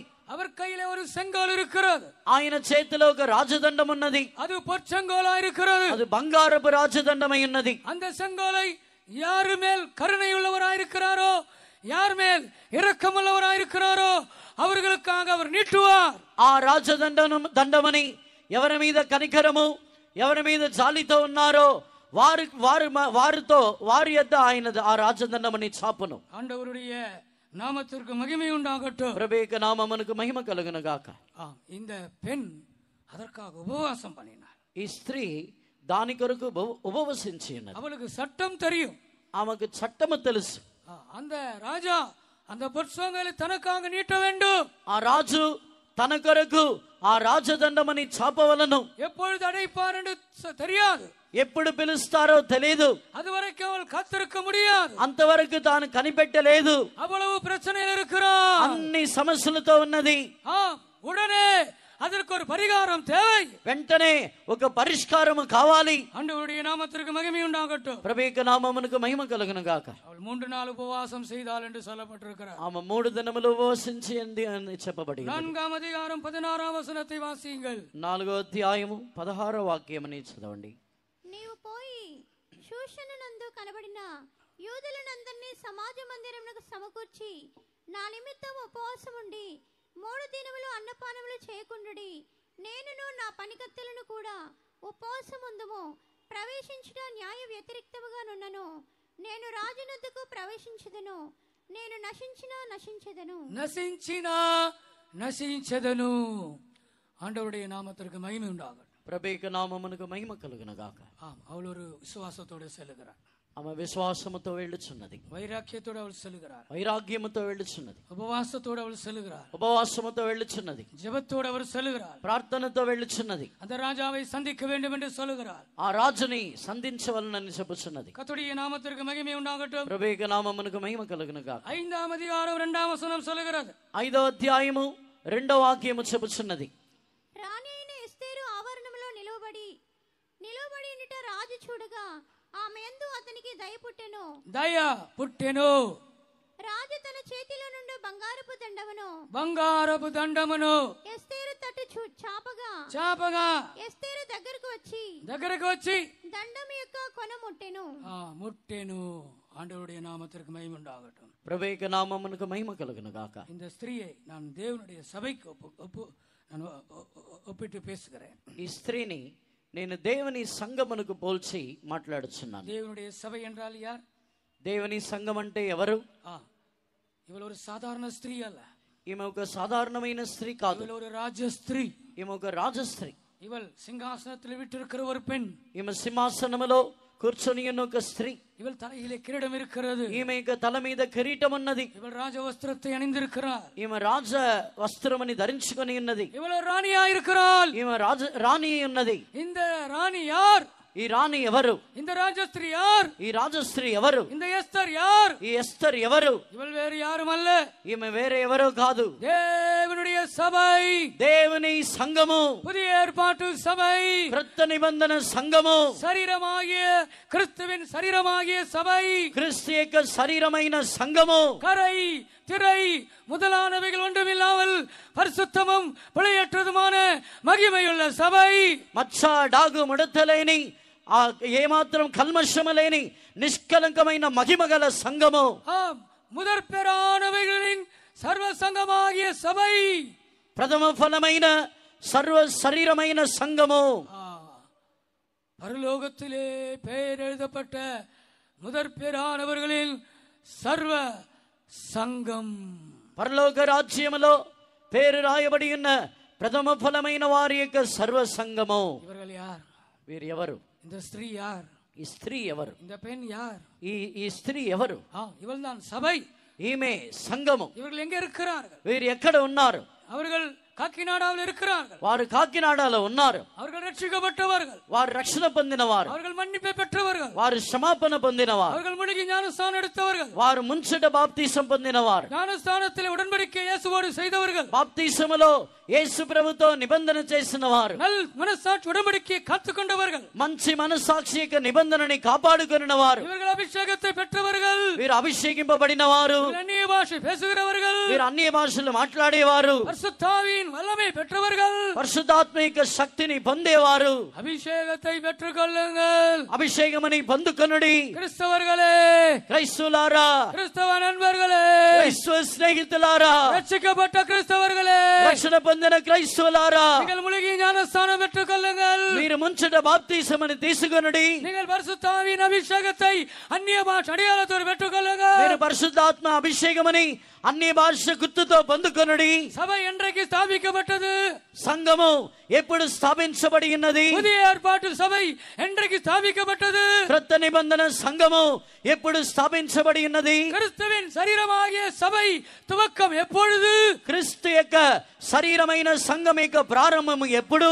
அதைத்தான் பெந்தேகோஸ்தே நாள் என்று சொல்லுகிறோம். దానినే పెంతెకోస్తే దినమని చెప్పుచున్నాం. இயேசுவின் மரணத்திற்கு பிறகு, యేసు ప్రభు యొక్క మరణమునకు తర్వాత, இயேசுவின் உயிர்த்தெழுதலுக்கு பிறகு, యేసు ప్రభు యొక్క పునరుత్థానమునకు తర్వాత, இயேசு பரலோகத்திற்கு எடுத்துக்கொள்ளப்பட்ட பிறகு, యేసు పరలోకమునకు ఆరోహణమైన తర్వాత, பிதாவின் வலது பார்சத்திலே உட்கார்ந்த பிறகு, తండ్రి యొక్క కుడి పార్శ్వములో కూర్చున్న తర్వాత, இயேசு செய்த முதல் காரியம் என்ன? యేసు చేసిన మొదటి కార్యం ఏమిటి? முதலமைச்சர்கள் முதலாவது கையெழுத்து போடுவார். ప్రథమ ముఖ్యమంత్రులు వారు మొదటిగా సంతకం పెడతారు కొన్ని ఫైల్స్ లో. தேர்தலில் ஜெயித்த பிறகு, ఎలక్షన్ లో గెలిచిన వెంటనే அவர்கள் மாநிலத்திலே ஜெயித்திருப்பார்கள், వారు స్టేట్ వైజ్ గా గెలిచి ఉంటారు, இல்லை முழு தேசத்திலே அவர்கள் ஜெயித்திருப்பார்கள், లేకపోతే దేశమంతా వారు గెలిచి ఉండవచ్చు. அந்த பதவி பிரமாணம் செய்கிற அன்ற நாளிலே వారు ప్రమాణ స్వీకారం చేసే ఆ దినమనందు முதல் கையெழுத்து அவர்கள் போடுவார்கள், మొదటి సంతకం పెడతారు. கர்த்தருடைய பரிசுத்த நாமத்திற்கு மகிமை உண்டாகட்டும். ప్రభు యొక్క పరిశుద్ధ నామమునకు మహిమ కలుగును గాక. அமெரிக்கா பிரசிடென்ட்டை பற்றி இப்படி சொன்னார்கள். అమెరికా ప్రెసిడెంట్ ని గురించి ఇలా చెప్పి ఉన్నారు. Abraham Lincoln. అబ్రహాం లింకన్ ஒரு விசேஷமான மனிதர், ఒక ప్రత్యేకమైన మనిషి. அமெரிக்காவின் ஜனாதிபதியாக அவர் பதவியேற்ற உடனே முதல் கையெழுத்து போட்டார். అమెరికా ప్రెసిడెంట్ గా తాను ప్రమాణ స్వీకారం చేసిన వెంటనే మొదటి సంతకం పెట్టి ఉన్నాడు. அவர் போட்ட முதல் சைன் என்ன தெரியுமா? ఆయన పెట్టిన మొదటి సంతకం దేనికో తెలుసా? இனி எந்த மனிதர்களையும் அடிமைகளாய் விற்க முடியாது. ఇక ఏ మనుషులని కూడా బానిసలుగా అమ్మటానికి వీలు లేదు. அமெரிக்க தேசத்திலே வெள்ளையர்கள் என்று இருந்தார்கள், கருப்பர்கள் என்று இருந்தார்கள். అమెరికా దేశంలో తెల్లవాళ్ళని నల్లవాళ్ళని ఉండేది. White black, white black. இந்த பிளாக், இந்த கருப்பு ஆட்களை, இந்த நீக்ரோ ஆட்களை அடிமைகளாக விற்பார்கள். ఈ బ్లాక్, ఈ నీగ్రో మనుషులని వారిని బానిసలుగా అమ్ముతారు. ஆடு மாடுகளை விற்கிறது போல, మేకలు పశువులని అమ్మినట్టు, சந்தையிலே விற்கிறது போல, సంతలో అమ్మినట్టు இந்த கருப்பு மனிதர்களை விற்றார்கள். ఈ నల్లని మనుషులని అమ్మారు. அப்ரஹாம் லிங்கன் பதவியேற்றவுடனே அவர் போட்ட முதல் கையெழுத்து அதுதான். అబ్రహాం లింకన్ తాను ప్రమాణ స్వీకారం చేసిన మొదటి రోజే పెట్టిన సంతకం అది. மனிதர்களை இனி இன்னொரு மனிதனுக்கு அடிமையாக யாரும் விற்க முடியாது. మనుషులని ఇంకొక మనిషికి బానిసగా ఎవరును అమ్మటానికి వీలు లేదు. హల్లెలూయా హల్లెలూయా. యేసు அவர் பிதாவின் வலது பார்சத்தில் உட்கார்ந்த பொழுது, యేసు ఆయన తండ్రి కుడి పార్శ్వములో కూర్చున్న తర్వాత அவர் போட்ட முதல் சைன் என்ன தெரியுமா? ఆయన పెట్టిన మొదటి సంతకం ఏంటో తెలుసా? பிதாவின் வலது பார்சத்திலே அவர் உட்கார்ந்தார். తండ్రి కుడి పార్శ్వములో ఆయన కూర్చొని ఉండెను. அவர் முதலாவது அவர் செய்ததான அந்த கையெழுத்தானது, ఆయన మొదటిగా పెట్టిన సంతకం అనేది பரிசுத்தாவியை அனுப்பினார், పరిశుద్ధాత్మని పంపెను. సంగీత పుస్తకத்தில் என்ன படிக்கும் பொழுது, కీర్తనల్లో మనం చదివినప్పుడు 68వ సంగీతం 68వ కీర్తన 68వ సంగీతం 68వ కీర్తన 18వ వచనం 18వ వాక్యం. నీవు ఆరోహణమైతివి పట్టబడిన వారిని చెరపట్టుకొని పోతివి మనుషుల చేత. ఇది యేసుவை பற்றி சொல்லுகிற வசனங்கள். ఇది యేసు ప్రభుని గురించి చెప్పే వాక్యములు. எத்தனையோ 1000 ஆண்டுகளுக்கு முன்பாக இயேசுவின் உயிர் தெழுதலை பற்றி இந்த வசனம் பேசுகிறது. ఎన్నో వేల సంవత్సరములకు క్రింద యేసు ప్రభు యొక్క పునరుత్థానముని గురించి ఈ వాక్యము చెప్పుచున్నది. చదవండి. నీవు ఆరోహణమైతివి పట్టబడిన వారిని చెరపట్టుకొని పోతివి, మనుషుల చేత నీవు కానుకలు తీసుకుని ఉన్నావు. మనుషుల చేత కానుకలు నీవు తీసుకొని ఉన్నావు. యెహోవాను దేవుడు అక్కడ నివసించినట్లు విశ్వాసఘాతకుల చేత సహితము నీవు కానుకలు తీసుకుని ఉన్నావు. இதை எபேசியர்லே பவுல் அப்போஸ்தலர் அழகாய் சொல்லுகிறார். దీనిని గురించి ఎఫెసీయులకు రాసిన పత్రికలో అపోస్తలుడైన పౌలు మంచిగా చెప్పుచున్నారు. పౌల్ బైబిల్ படித்தவர். పౌలు బైబిల్ చదువుకున్నవారు. பழைய ஏற்பாடை கரைத்து குடித்தவர். పాత నిబంధనని ఆయన కరిగించి త్రాగినవారు. தன்னுடைய நிருபங்களிலே அதை அங்கே அங்கே அங்கே அவர் சொல்லுகிறதை பார்க்கலாம். ఆయన యొక్క పత్రికల్లో అక్కడక్కడ దానిని గురించి చెప్పటమని మనం చూస్తున్నాం. இப்பொழுது சங்கீதத்திலே நான் வாசித்த இயேசுவை பற்றி வாசித்த அந்த வசனத்தை இங்கே எபேசியர் நிருபத்திலே எபேசு தேசத்தில் இருக்கிற விசுவாசிகளுக்கு எழுதுகிறார். కీర్తనలో మనం చదివిన వాక్యమని ఇప్పుడు ఎఫెసీయుల యొక్క ఆ పత్రికలో వారికి ఆ కార్యమని రాయిచున్నాడు. 4వ అధ్యాయం 4వ అధ్యాయం ఎఫెసీయర్ 4వ అధ్యాయం ఎఫెసీ 4వ అధ్యాయం 8వ 9వ వచనங்களை వాసింగల్. 8, 9 వాక్యములని చదవండి. అందుచేత ఆయన ఆరోహణమైనప్పుడు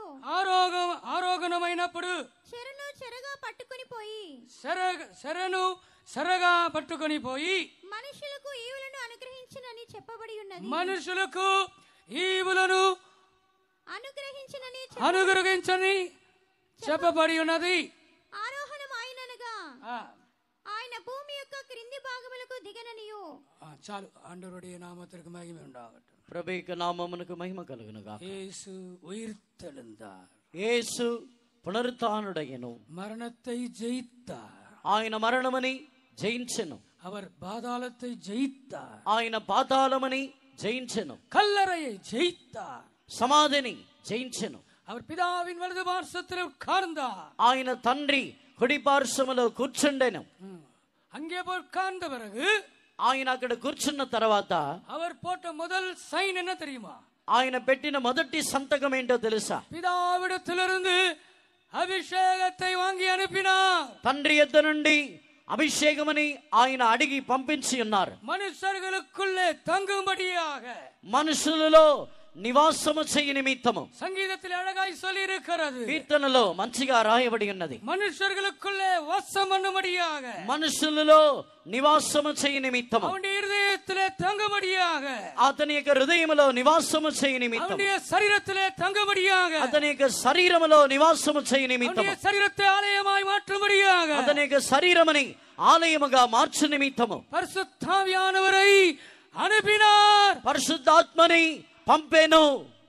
பெந்தேகோஸ்தே நாளிலே அது நடந்தது. பெந்தேகோஸ்தே தினமనందు அது జరిగేను. 120 பேர் மேல் அந்த அபிஷேகம் இறங்கியது. 120 మంది మీద ఆ అభిషేకము దిగను. அந்த அக்கினி இறங்கியது. ఆ అగ్ని దిగను. அவர்கள் பற்பல பாஷைகளை பேசினார்கள். వారు అనేక భాషలని మాట్లాడిరి. அவர்கள் அந்நிய பாஷைகளை பேசினார்கள். వారు అన్య భాషలని మాట్లాడిరి. தேவனுடைய மகத்துவங்களை புகழ்ந்தார்கள். దేవుని యొక్క మహత్కార్యములని వారు పొగడిరి. ஒரு கூட்டத்தார் அதை பார்த்து பயந்தார்கள். ఒక గుంపు వారు దానిని చూసి భయపడిరి. ஒரு கூட்டத்தார் அதை பார்த்து பரியாசம் பண்ணினார்கள். ఒక గుంపు వారు దానిని చూసి పరిహసించిరి. ஒரு கூட்டத்தார் ஆச்சரியத்தால் பிரமித்தார்கள். ఒక గుంపు వారు ఆశ్చర్యముతో వారు చూచిరి. ஆண்டவருடைய நாமத்திற்கு மகிமை உண்டாகட்டும். ప్రభు యొక్క నామమునకు మహిమ కలుగును గాక. இன்றைக்கும் அபிஷேகம் ஊற்றப்படும் பொழுது, ఈ రోజున అభిషేకము కుమ్మరించబడినప్పుడు சிலர் பயப்படுகிறார்கள். కొందరు భయపడుచున్నారు. சில கிறிஸ்தவர்கள் பயப்படுகிறார்கள். కొందరు క్రైస్తవులు భయపడుచున్నారు. சில கிறிஸ்தவர்கள் பரியாசம் பண்ணுகிறார்கள். కొందరు క్రైస్తవులు పరిహాసము చేయుచున్నారు. சில கிறிஸ்தவர்களோ பிரமிப்படைகிறார்கள். కొంతమంది ఆశ్చర్యపడుచున్నారు. பரவசம் அடைகிறார்கள். వారు పరవశించుచున్నారు. அபிஷேகம் ஊற்றப்பட்டது. అభిషేకము కుమ్మరించబడెను. பரிசுத்த ஆவியானவர் ஊற்றப்பட்டார். పరిశుద్ధాత్మ దేవుడు కుమ్మరించబడెను. எருசலேமிலே యెరూషలేములో 120 பேர் மேலே 120 మంది మీద அபிஷேகம் அக்கினியா இறங்கியது. అభిషేకము అగ్నిగా దిగెను. ஒவ்வொருவர் தலை மேல் அக்கினி இறங்கியது. ప్రతి ఒక్కరి మీద తల మీద అగ్ని దిగెను. அவர்கள் அந்நிய பாஷைகளை பேசினார்கள். వారు అన్య భాషలు మాట్లాడిరి. அன்றைக்கு புதிய ஏற்பாட்டு சபை ஸ்தாபிக்கப்பட்டது. ఆ రోజే క్రొత్త నిబంధన సంఘము స్థాపించబడి ఉన్నది. கிறிஸ்து அந்த கட்டடத்திற்கு, அந்த சபைக்கு மூலைக்கல்லானார். క్రీస్తు ఆ కట్టడమునకు ఆ సంఘమునకు మూలరాయాయెను. ஆம், சபைக்கு மூலைக்கல் எப்பொழுது வைக்கப்பட்டது? సంఘమునకు మూలరాయి ఎప్పుడు పెట్టబడి ఉన్నది? ஏசாயா எப்பொழுதோ அதை சொல்லிவிட்டார். యెషయా ప్రవక్త ఎప్పుడో చెప్పేసి ఉన్నాడు. என்ன சொல்லுவார்கள்? ஒரு கட்டடத்துக்கு முதல் வேலை செய்யறாங்க, என்ன சொல்லுவார்கள்? పునాది, ఫౌండేషన్ కాదు, సంఘ శంకుస్థాపన. శంకుస్థాపన. శంకుస్థాపన. శంకుస్థాపన. సభைக்கு மூலைக்கல் வைக்கப்பட்டது. సంఘమునకు మూలరాయి పెట్టబడి ఉన్నది. அதை பேதுரு அப்போஸ்தலன் சொல்லுகிறார். దానిని పేతురు అపోస్తలుడు చెప్పుచున్నాడు. సియోనిలే நான் வைக்கிறேன். సియోనులో నేను పెట్టుచున్నాను.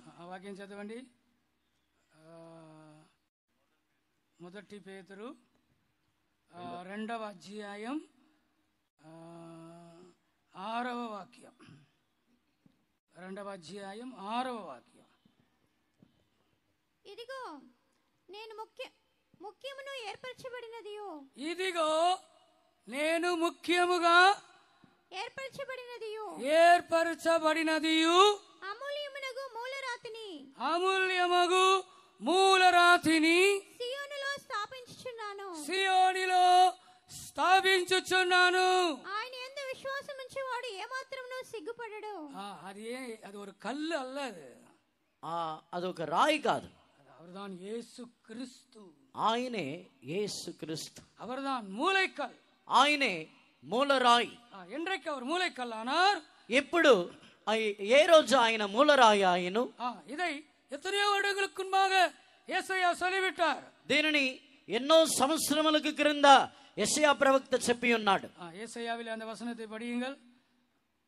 மூலைக்கல்லாக நான் சியோனிலே வைக்கிறேன். ప్రభువు యెహోవా ఇలాగున ఎక్కడ 28 యేసయ్య ప్రవచన పుస్తకం 28:16. ప్రభువు యెహోవా ఇలాగున సెలవిచ్చుచున్నాడు. యెహోవా ఇలాగా సెలవించుచున్నాడు. సియోనులో పునాదిగా రాతిని వేసినవాడును నేనే. సియోనులో పునాదిగా రాతిని వేసినవాడు నేనే. అది పరిశోధింపబడిన రాయి, అమూల్యమైన తలరాయి, బహుస్థిరమైన పునాది అయిన మూలరాయి అయి ఉన్నది. విశ్వసించినవాడు కలవరపడడు. ஆண்டவருடைய நாமத்திற்கு மகிமை உண்டாகட்டும். ప్రభువుకి నామమునకు మహిమ కలుగును గాక. இயேசு பிறப்பதற்கு முன்பதாக, அவர் மரிப்பதற்கு முன்பதாக, அவர் அடக்கம் பண்ணப்படுவதற்கு முன்பதாக, உயிர் தெழும்பதற்கு முன்பதாக, அவர் பிதான் வலது பார்சத்தில் உட்காருவதற்கு முன்பதாக எத்தனை ஆண்டுகளுக்கு முன்பாக இயேசு அதற்கு தரிசனமாய் சொல்லிவிட்டான். యేసు ప్రభు జన్మించబడుటకు మునుపు, మరణించబడుటకు మునుపు, పాతి పట్టబడుటకు మునుపు, పునరుత్థానుడైన మునుపు, యేసు ప్రభు తండ్రి యొక్క కుడి పార్శ్వములో కూర్చున్నటకు మునుపే ఎన్నో సంవత్సరములకు క్రింద యెషయా ప్రవక్త దీనిని గురించి చెప్పి ఉన్నాడు. మూలకల్லை நான் சீயோனிலே வைக்கிறேன், మూలరాయిని సియోనులో నేను ఉంచుచున్నాను. అది ஒரு కల్లు அல்ல, అదొక రాయి కాదు. ஒரு కல்லை பற்றி இங்கே சொல்லவில்லை, ఒక రాయిని గురించి ఇక్కడ చెప్పబడలేదు. యేసు தான் మూలకల్, యేసు ప్రభువే మూలరాయి. அந்த கட்டடம் எது? ఆ కట్టడం ఏది? அதுதான் சபை, అదే సంఘము. புதிய ஏற்பாட்டு சபை, క్రొత్త నిబంధన సంఘము. ஆம், அபிஷேகம் இறங்கின அன்று சபை ஸ்தாபிக்கப்பட்டது. అవును, అభిషేకము దిగిన ఆ రోజు సంఘము స్థాపించబడెను. அன்றைக்கு இயேசுவின் சீஷர்கள் 120 பேர் அந்த கூடியிருந்ததிலே சீஷர்கள் அபிஷேகத்தை பெற்றார்கள். ఆ రోజు వారు సమకూడిన 120 మంది అభిషేకింపబడిరి.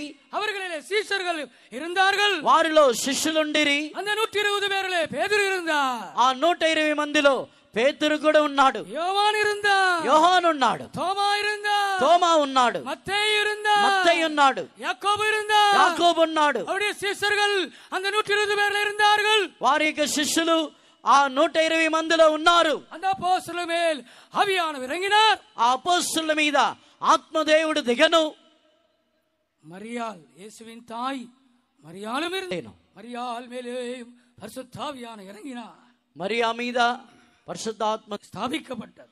ఆ రోజే సంఘము స్థాపించబడెను. கர்த்தருடைய நாமத்திற்கு மகிமை உண்டாகட்டும். ప్రభు యొక్క నామమునకు మహిమ కలుగును గాక. அபிஷேகம் இல்லாமல் சபை இல்லை, అభిషేకము లేకుండా సంఘము లేదు. அந்நிய பாஷை இல்லாமல் சபை இல்லை, అన్ని భాష లేకుండా సంఘము లేదు. அந்நிய பாஷை இல்லாதவர்கள் சபை அல்ல, అన్ని భాష లేని వారు సంఘము కాదు. பரிசுத்த ஆவியை பற்றி தெரியாதவர்கள் சபை அல்ல, పరిశుద్ధాత్మని గురించి తెలియని వారు సంఘము కాదు. பரிசுத்த ஆவியானவரை பேசுங்கள், గురించి మాట్లాడండి. பரிசுத்த ஆவியானவரை நேசியுங்கள், పరిశుద్ధాత్మని ప్రేమించుడి. பரிசுத்த ஆவியானவரை சந்தேகப்படாதிருங்கள், పరిశుద్ధాత్మని సందేహపడకండి. அந்நிய பாஷைகளை பேச வெட்கப்படாதிருங்கள், అన్ని భాషలు మాట్లాడటకు సిగ్గుపడకండి. நீங்கள் ஒரு ப்ரொஃபஸராக இருக்கலாம், మీరు ఒక ప్రొఫెసర్ అయి ఉండవచ్చు, உங்களுக்கு అభిషేகம் வேண்டும், మీకు అభిషేకం కావాలి. நீங்கள் ஒரு டாக்டராக இருக்கலாம், మీరు ఒక డాక్టర్ అయి ఉండవచ్చు, உங்களுக்கு అభిషేகம் வேண்டும், మీకు ఒక అభిషేకం కావాలి. ஆம், நீங்கள் ஒரு பேங்க் மேனேஜராக இருக்கலாம், అవును, మీరు ఒక బ్యాంక్ మేనేజర్ అయి ఉండవచ్చు, உங்களுக்கு அபிஷேகம் வேண்டும், మీకు అభిషేకం కావాలి. ஆம், நீங்கள் சயின்டிஸ்டாக இருக்கலாம், అవును, మీరు సైంటిస్ట్ అయి ఉండవచ్చు, நீங்கள் பைலட்டாக இருக்கலாம், మీరు పైలట్ అయి ఉండవచ్చు, நீங்கள் இந்த சமுதாயத்திலே பெரிய மனிதராக இருக்கலாம், మీరు ఈ సొసైటీలో పెద్ద మనుషులై ఉండవచ్చు, அதிகம் படித்தவராக இருக்கலாம், ఎక్కువగా చదువుకున్న వారై ఉండవచ్చు. அருமையான நண்பர்களே, நீங்கள் அபிஷேகத்தை பெற்றுக்கொள்ள வேண்டும். ప్రియమైన స్నేహితులారా, మీరు అభిషేకమని పొందుకొనవలెను. அபிஷேகம் பெற்றவர்கள் தான் தேவனுடைய ஆலயம். పరిశుద్ధాత్మక అభిషేకం పొందిన వారే దేవుని ఆలయము. அபிஷேகம் பெற்ற கிறிஸ்தவன் தான் தேவனுடைய ஆலயம். అభిషేకం పొందిన క్రైస్తవుడే கர்த்தருக்காக நீட்டினது போல ఆ బంగారపు దండమని ఎస్తేరు కొరకు చాపినట్లు சபைக்காக సంఘము కొరకు தேவன் தன்னுடைய செங்கோலை நீட்டுகிறார். దేవుడు తన యొక్క రాజదండమని చాపుచున్నారు. சபையுடைய ஜெபம் கேட்கப்படுகிறார். సంఘం యొక్క ప్రార్థన వినబడుచున్నది. சபை என்றால் ஊழியர்களும் விசுவாசிகளும் இருக்கிற கூட்டம் தான் சபை. సంఘం అంటే సేవకులను విశ్వాసులను ఉన్న కూటమే ఆ సంఘము. வெறும் பாஸ்டர்ஸ் அவர்களை சபை என்று சொல்லக்கூடாது. పాస్టర్స్ మాత్రమే సంఘం అని చెప్పకూడదు. பிலீவர்ஸ் மாத்திரம் சபை என்று சொல்லக்கூடாது. బిలీవర్స్ మాత్రం సంఘం అని చెప్పకూడదు. சபை என்றால் என்ன? సంఘం అంటే ఏమిటి? அங்கே பாஸ்டர் இருக்க வேண்டும், விசுவாசிகள் இருக்க வேண்டும். అక్కడ పాస్టర్ ఉండాలి, విశ్వాసులు ఉండాలి. ஊழியர்கள் விசுவாசிகள் சேர்ந்து ஆராதிக்கிற ஒரு இடம்தான் தேவனுடைய சபை. సేవకులు విశ్వాసులు కలిసి ఆరాధించుచున్న ఒక స్థలమే సంఘము. புதிய ஏற்பாட்டு சபை, క్రొత్త నిబంధన సంఘము. அவர்கள் அபிஷேகம் பெற்றவர்கள், వారు అభిషేకం పొందిన వారు. அபிஷேகம் பெற்றவர்களே, நீங்கள் சாதாரணமானவர்கள் அல்ல. అభిషేకం పొందిన వారు మీరు సాధారణమైన వారు కాదు. பெந்தேகோஸ்தின் நாளிலே, పెంతెకోస్తే దినమునందు சபை ஸ்தாபிக்கப்பட்டது, సంఘము స్థాపించబడి ఉన్నది. பெந்தேகோஸ்தே வல்லமை இறங்கியது, పెంతెకోస్తే శక్తి దిగను. ஒவ்வொருவரும் பெந்தேகோஸ்தின் வல்லமை பெற்றுக்கொள்ளுங்கள். ప్రతి ఒక్కరు కూడా పెంతెకోస్తే శక్తిని పొందుకొనుడి. அந்நிய பாஷையை கேளுங்கள், అన్ని భాషలని అడగండి, பரிசுத்த ஆவியை கேளுங்கள், పరిశుద్ధాత్మని అడగండి. அப்படியானால் అలాగైతే இந்த உலகத்துக்கு நீங்கள் ஆசீர்வாதமாக இருப்பீர்கள். ఈ లోకమునకు మీరు ఆశీర్వాదముగా ఉందరు. சபை அநேகரை நரகத்திலிருந்து ரட்சிக்கிறது. సంఘము అనేకులని నరకము నుండి రక్షించుచున్నది. சபை அநேகரை நியாய தீர்ப்பிலிருந்து ரட்சிக்கிறது. సంఘము అనేకులని తీర్పులో నుండి రక్షించుచున్నది. சபை அநேகரை நீதிமான்களாய் மாற்றுகிறது. సంఘము అనేకులని నీతిమంతులుగా మార్చుచున్నది. சபை அநேகரை பரிசுத்தவான்களாய் மாற்றுகிறது. సంఘము అనేకులని పరిశుద్ధులుగా మార్చుచున్నది. சபை அநேகரை இயேசுவை போல மாற்றுகிறது. సంఘము అనేకులని యేసువలే మార్చుచున్నది. ஒரு கார் கம்பெனியிலே கார் தயாரிக்கிறார்கள். ఒక కార్ కంపెనీలో కారు తయారు చేయించున్నారు. ஒரு ஃபிளைட் கம்பெனியிலே ஃபிளைட் தயாரிக்கிறார்கள். ఒక ఫ్లైట్ కంపెనీలో ఫ్లైట్ తయారు చేయించున్నారు. பிரியமானே, ஒவ்வொரு கம்பெனிலேயும் ஒரு ப்ராடக்ட் தயார் பண்ணுகிறார்கள். ప్రియులారా, ఒక్కొక్క కంపెనీలోనూ వాళ్ళ ప్రొడక్ట్స్ ని తయారు చేయించున్నారు. சோப்பு கம்பெனி சோப்பு தயாரிக்கிறார். సోప్ కంపెనీలో సోప్ తయారు చేయించున్నారు. பவுடர் கம்பெனில பவுடர் தயாரிக்கிறார். పౌడర్ కంపెనీలో పౌడర్ తయారు చేయించున్నారు. சாக்லேட் கம்பெனில சாக்லேட் தயாரிக்கிறார்கள். చాక్లెట్ కంపెనీలో చాక్లెట్ తయారు చేయించున్నారు. சபையின் நோக்கம் என்ன? సంఘం యొక్క ఉద్దేశం ఏమిటి? புதிய ஏற்பாட்டு சபையின் நோக்கம் என்ன? క్రొత్త నిబంధన సంఘం యొక్క ఉద్దేశం ఏమిటి? அந்த ஸ்திரீ என்ன செய்ய வேண்டும்? ఆ స్త్రీ ఏమి చేయవలెను? ராஜாவின் பச்சங்கோலை தொட வேண்டும். ఆ రాజు యొక్క రాజదండమని తాను ఆ ముట్టవలను. பிரியமானே, அப்படியானால் பாதுகாக்கப்படுவார்கள். అవును ప్రియులారా, అలాగైతే కాపాడబడుదురు. தேசம் பாதுகாக்கப்படும். దేశము కాపాడబడును. ஜனங்கள் பாதுகாக்கப்படுவார்கள். జనులు కాపాడబడుదురు. அபிஷேகம் பண்ணப்பட்ட விசுவாசிகள் விலையேற பெற்றவர்கள். అవును, అభిషేకం పొందిన విశ్వాసులు విలువైన వారు. அவர்களுக்கு படிப்பு இல்லாமல் இருக்கலாம், వారికి ఒకవేళ చదువు లేకుండా ఉండవచ్చు, அவர்களுக்கு சொத்து இல்லாமல் இருக்கலாம், వారికి ఆస్తులు లేకుండా ఉండవచ్చు. ஆனால் அவர்கள் முழங்கால் படியிட்டு ஆவியிலே நிரம்பும் போது, కానీ వారు మోకరించి ఆత్మలో నింపబడినప్పుడు பிசாசு பயப்படுவார். అపవాది భయపడుచున్నాడు. படித்த மனுஷனுக்கு பிசாசு பயப்படுவதில்லை. చదువుకున్న మనిషికి అపవాది భయపడడు. ஒரு ஐஸ்வர்யவானுக்கு பிசாசு பயப்படுவதில்லை. ఒక ధనవంతునికి అపవాది భయపడడు. அபிஷேகம் பெற்ற மனிதனுக்கு பிசாசு பயப்படுகிறான். అభిషేకం పొందిన మనిషికి అపవాది భయపడుచున్నాడు. அந்நிய பாஷை பேசுகிறவனுக்கு முன்பாக பிசாசு நிற்க முடியாது. అన్ని భాషలు మాట్లాడు వారికి ముందుగా అపవాది నిలబడలేడు. நாம் எழும்பி நிற்போமா? మనం అందరం లేచి నిలబడదామా? கூட்டத்தை நான் முடிக்க போகிறேன். ఈ కూటమిని నేను ముగించబోతున్నాను. நீதானந்த எஸ்தர், నీవే ఆ ఎస్తర్, நீதானந்த எஸ்தர், నీవే ఆ ఎస్తర్, உன்னுடைய பேர் தானந்த எஸ்தர், నీ పేరే ఆ ఎస్తర్, நீதானந்த ராஜாத்தி, నీవే ఆ రాజస్త్రీ, நீதானந்த ராணி, నీవే ఆ రాణి. ஆம், அந்த ராஜாவின் செங்கோலை தொடுவோமாக. ఆ రాజదండమని ముట్టుదము. அவருடைய கையில ஒரு செங்கோல் இருக்கிறது. ఆయన చేతిలో ఒక రాజదండం ఉన్నది. அது பொற்செங்கோலா இருக்கிறது. అది బంగారపు రాజదండము. அது அதிகாரம் உள்ளதா இருக்கிறது. అది అధికారము గలది. அது వల్లமையுள்ளதா இருக்கிறது. అది శక్తి గలది. சத்துருக்களை அழிக்கிறது. శత్రువులని నశింపచేయును.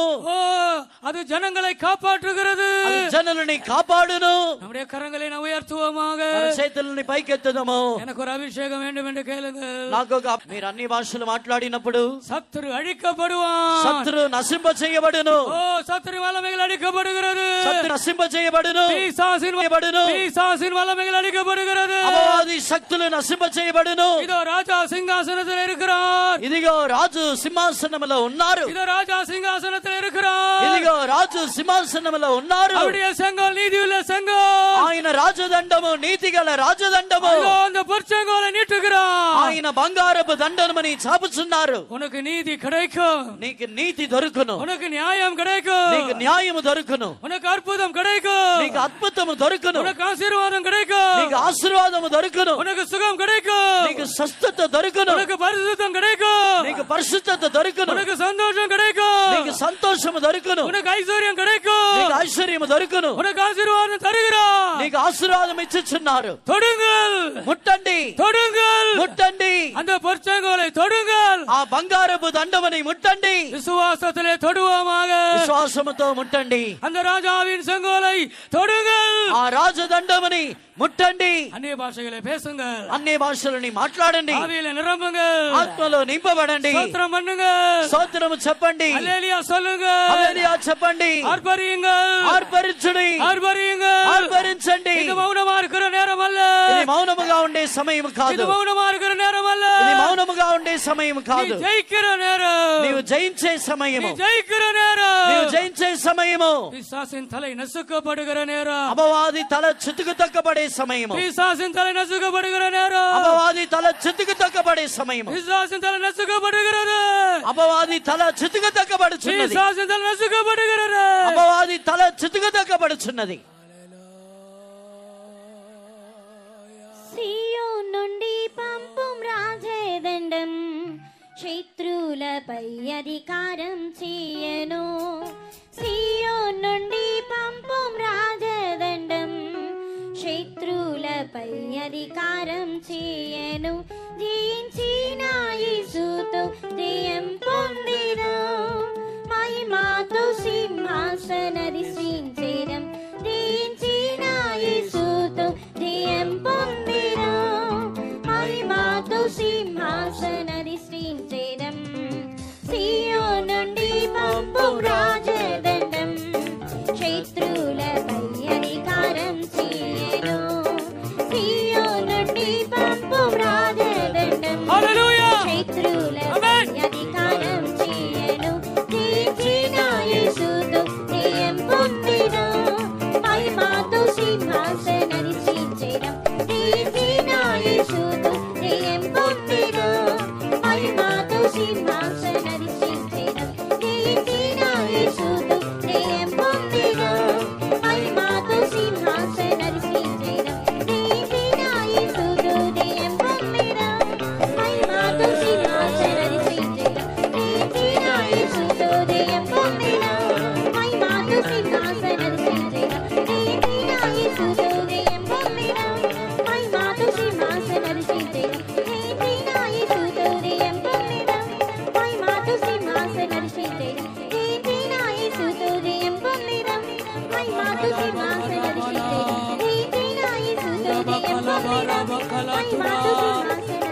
உரபகலபகரபதியா, உரபகரபலகரபதியா. உங்களுக்கு ஒரு ரகசியத்தை நான் சொல்ல விரும்புகிறேன். మీకు ఒక మర్మమని నేను చెప్పగోరుచున్నాను. உலகத்திலேயே பெரிய கவர்மெண்ட் சபைதான். లోకములోనే పెద్ద గవర్నమెంట్ సంఘమే. பவர்ஃபுல்லான ஒரு கவர்மெண்ட், ఒక పవర్ఫుల్ అయిన గవర్నమెంట్. புதிய ஏற்பாட்டு சபை. అవును, క్రొత్త నిబంధన సంఘము. அது ஒரு కట్టడం அல்ல, అది ఒక కట్టడం, అది ఒక బిల్డింగ్ కాదు, அது ஒரு ஊர் அல்ல, అది ఒక ఊరు కాదు. நீதான் அந்த சபை, నీవే ఆ సంఘము. அபிஷேகம் பண்ணப்பட்ட ஊழியர்கள், అభిషేకింపబడిన సేవకులు, அபிஷேகம் பண்ணப்பட்ட விசுவாசிகள், అభిషేకింపబడిన విశ్వాసులు, அவர்கள் தான் புதிய ஏற்பாட்டு சபை. వారే క్రొత్త నిబంధన సంఘము. அவர்கள் உபவாசித்தால் அற்புதங்கள் நடக்கும், వారు ఉపవసిస్తే అద్భుతములు జరుగును. அவர்கள் உபவாசித்தால் நோய்கள் நீங்கும், వారు ఉపవాసం ఉంటే రోగములు తొలగిపోవును. அவர்கள் உபவாசித்தால் பிசாசுகள் ஓடும், వారు ఉపవాసం ఉంటే దయ్యములు పారిపోవును. அவர்கள் உபவாசித்தால் தேசம் ஆசீர்வதிக்கப்படும். వారు ఉపవాసం ఉంటే దేశము ఆశీర్వదించబడును. ஓ, நீதான் தேவனுடைய ஆலயம், నీవే దేవుని ఆలయము, நீதான் தேவனுடைய சபை, నీవే దేవుని సంఘము. உனக்குள்ளே ஆவியானவர் இருக்கிறார், నీలో ఆత్మదేవుడు ఉన్నారు. உலகத்தில் இருக்கிறவனுக்கு அபிஷேகம் பெரியது, నీలో ఉన్న అభిషేకము గొప్పది. உனக்குள்ள இருக்கிற அபிஷேகம் பெரியது, నీలో ఉన్న అభిషేకము గొప్పది. எந்த வல்லமை உன்னை ஜெயிக்க முடியும், ఏ శక్తి నిన్ను జయించగలదు, எந்த மனிதன் உன்னை ஜெயிக்க முடியும், ఏ మనిషి నిన్ను జయించగలడు? எந்த வியாதி உன்னை ஜெயிக்க முடியும்? ఏ వ్యాధి నిన్ను జయించగలదు? ஓ, உன்னை ஒரு வல்லமையும் ஜெயிக்க முடியாது. నిన్ను ఏ శక్తియు జయించలేవు. அபிஷேகத்தினால் ஜெயிப்பா. అభిషేకము ద్వారా జయించదవు. அபிஷேகத்தினால் ஜெயிப்பா. అభిషేకము ద్వారా జయించదవు. அபிஷேகத்தினால் ஆளுகை செய்வா. అభిషేకము ద్వారా ఏలుబడి చేయదు.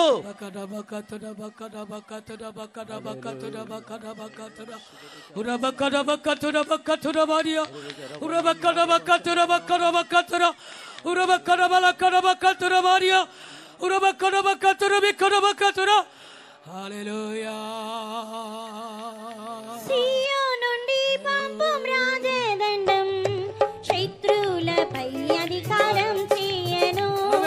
సియోనుండి పంపుం రాజదండం, శత్రువులపై అధికారం చేయను. జయించిన యేసుతో జయం పొందిన, మహిమతో సింహాసనాధిష్ఠించెను. జయించిన యేసుతో జయం పొందిన, మహిమతో సింహాసనాధిష్ఠించెను. సియోనుండి పంపుం రాజదండం, శత్రువులపై అధికారం చేయను. సియోనుండి పంపుం రాజదండం, శత్రువులపై అధికారం చేయను. జయించిన యేసుతో జయం పొందిన, మహిమతో సింహాసనాధిష్ఠించెను. జయించిన యేసుతో జయం పొందిన, మహిమతో సింహాసనాధిష్ఠించెను.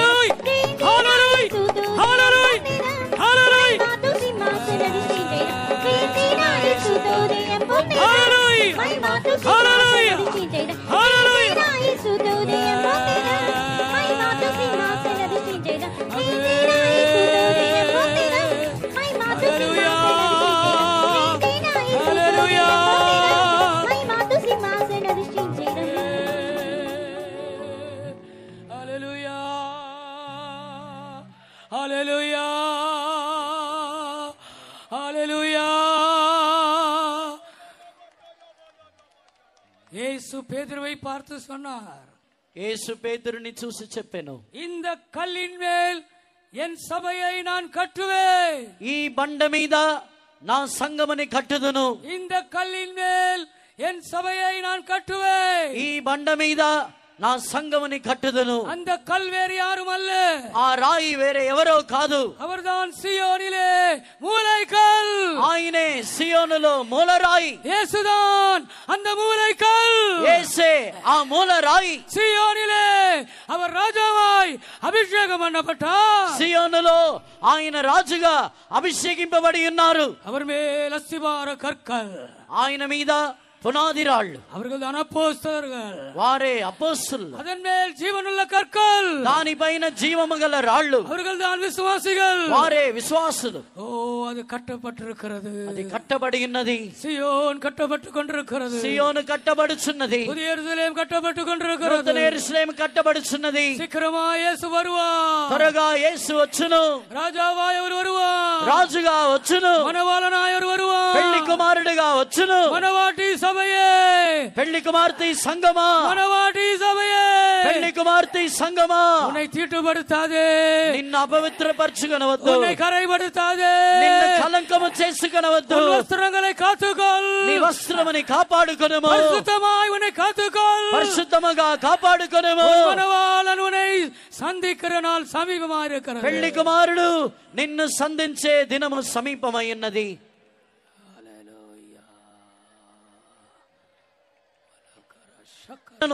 యేసు ప్రభు యొక్క రాకడనే విడిచిపెట్టకూడదు. நீங்கள் எல்லாரும் எடுத்துக்கொள்ளப்பட வேண்டாம். మీరందరూ ఎత్తబడాలి. ஆவியானவர் உதவி செய்வார். ఆత్మదేవుడు సహాయము చేయును. பரிசுத்த ஆவியானவரை கூப்பிடுங்க. పరిశుద్ధాత్మని పిలవండి. நான் பலவீனமானவன் ஆண்டவரே, నేను బలహీనుని ప్రభువా, நான் பலவீனமானவன் ஆண்டவரே, నేను బలహీనుని ప్రభువా. ஆவியானவரே நீர் பலவான், ఆత్మదేవా నీవు బలవంతుడివి, ஆவியானவரே நீர் பலவான், ఆత్మదేవా నీవు బలవంతుడివి.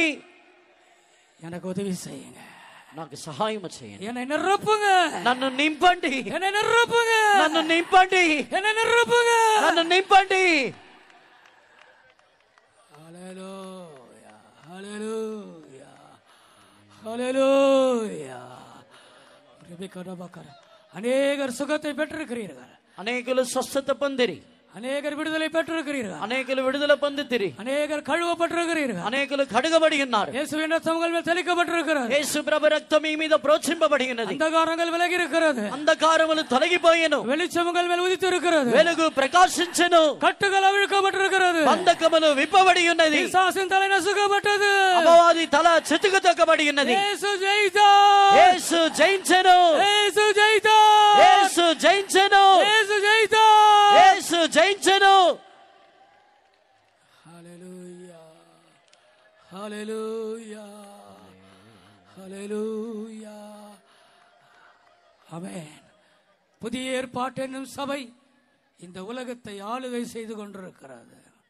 క్రొత్త నిబంధన సంఘము ఈ లోకముని ఏలుబడి చేయుచున్నది. புதிய ஏற்பாட்டு சபை நரகத்தை ஆளுகை செய்து கொண்டிருக்கிறது. క్రొత్త నిబంధన సంఘము నరకముని ఏలుబడి చేయుచున్నది. புதிய ஏற்பாட்டு சபை பாதாளத்தை ஆளுகை செய்து கொண்டிருக்கிறது. క్రొత్త నిబంధన సంఘము పాతాళముని ఏలుబడి చేయుచున్నది. ராஜாவின் பொற்செங்கோல் அந்த எஸ்தர் தொட்டு இருக்கிறார். రాజు యొక్క బంగారపు దండమని ఆ ఎస్తర్ ముట్టి ఉన్నది. அதன் அர்த்தம் என்ன? దానికి అర్థం ఏమిటి? இயேசுவின் ஜெயம் என்னுடையது, యేసు ప్రభు యొక్క జయము నాది. அந்த ராஜாவின் பொற்செங்கோலை அந்த எஸ்தர் தொட்டதுக்கு అర్థం என்ன? ఆ రాజు యొక్క ఆ బంగారపు దండమని ముట్టుటకు అర్థం ఏమిటి? இயேசுவின் அதிகாரம் என்னுடையது, యేసు యొక్క అధికారము నాది, இயேசுவின் வல்லமை என்னுடையது, యేసు యొక్క శక్తి నాది, இயேசுவின் சிங்காசனம் என்னுடையது, యేసు సింహాసనము నాది.